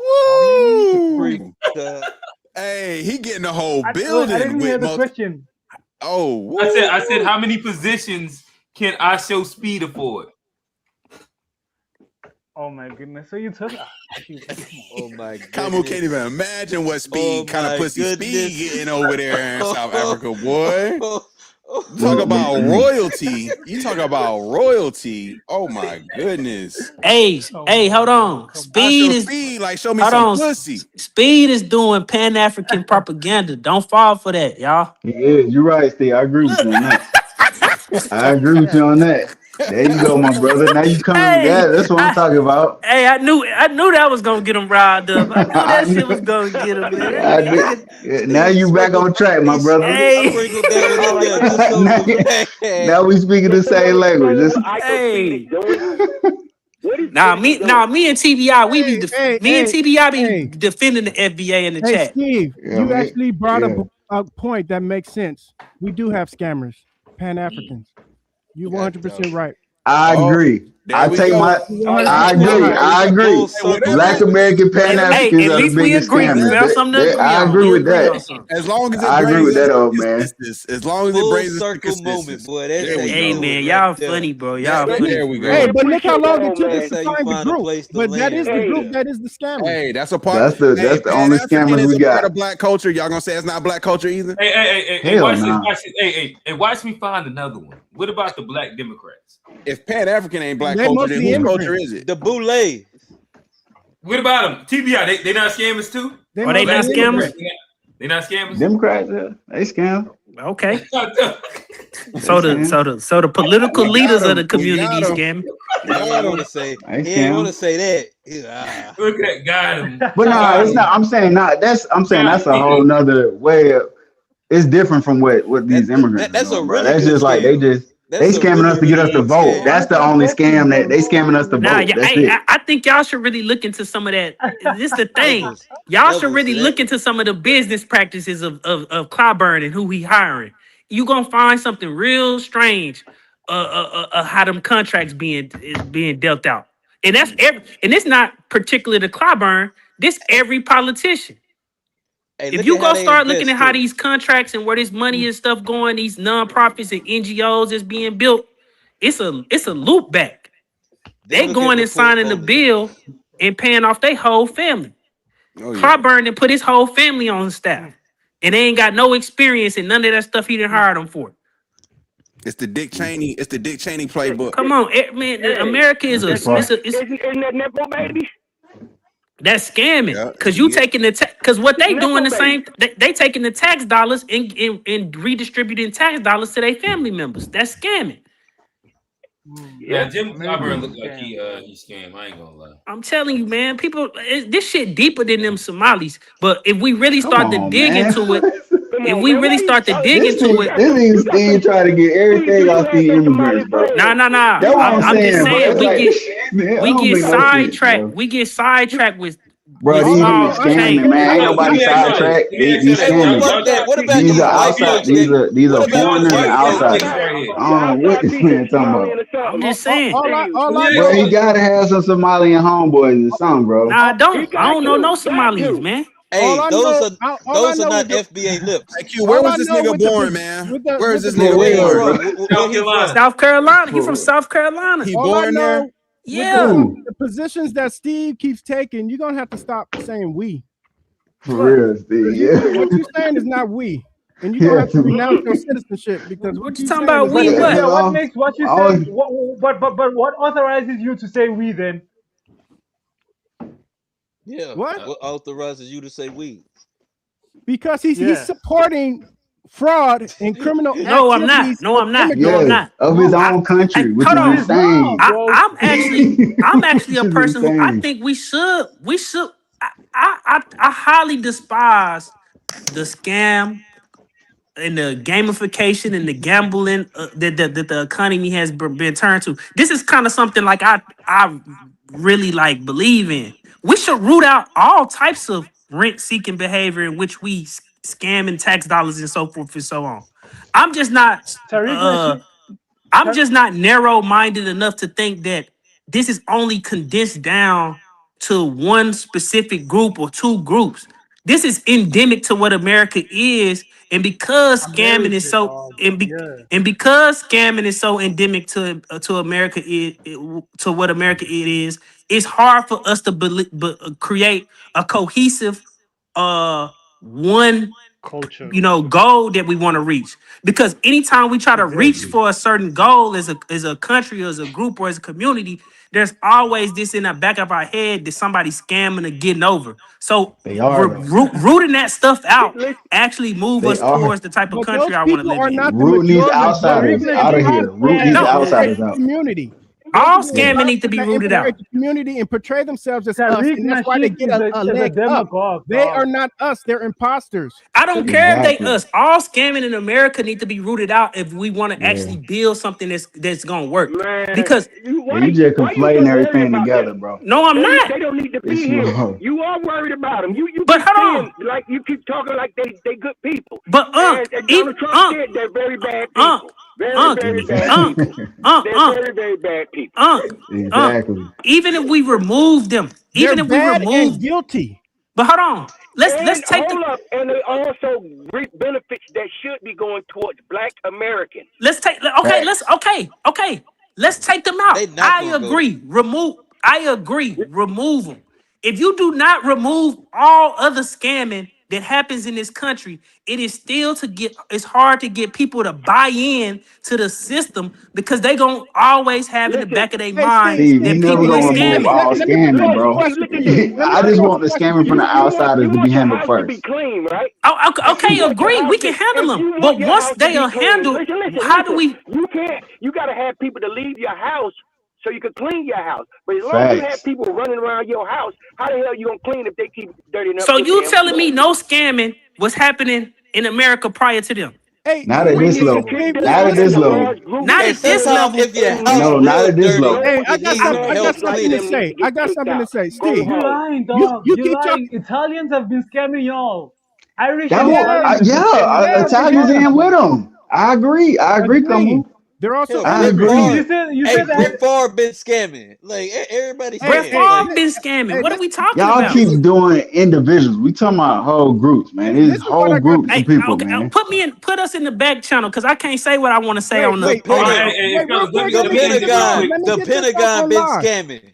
Put me in the back channel. Blackwater. Put me in the back channel, man. Boeing. All right, fellas. Let me get this off on live.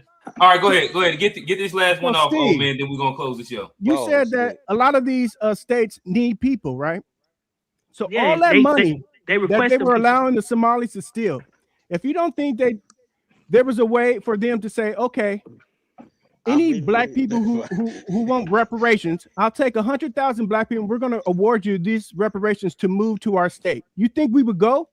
Yes. Put us in the back channel because I don't think y'all understand getting people from state to state.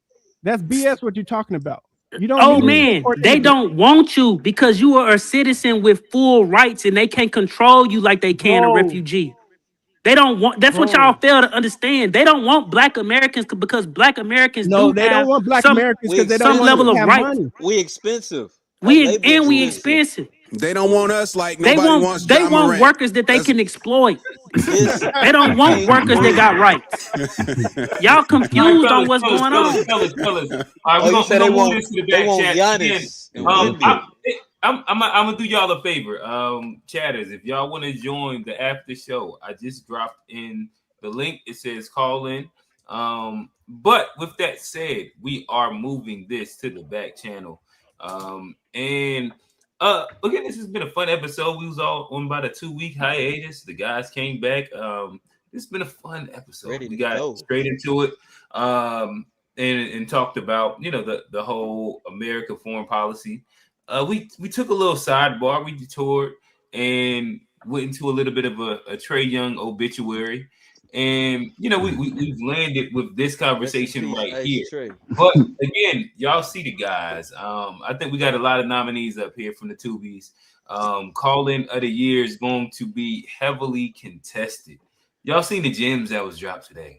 It was a couple 25 pieces that was dropped today. Nah, old man was dropping Moissanite. He wasn't dropping no gem. He was dropping Moissanite over there, man. 25 and 10. Oh, listen, we're gonna save it. We're gonna save it. But y'all see that is G the King is the cash. Moissanite. That is Johnny J Rock 989 is the cash app. We got Kamu live from South Africa. Y'all see him up top.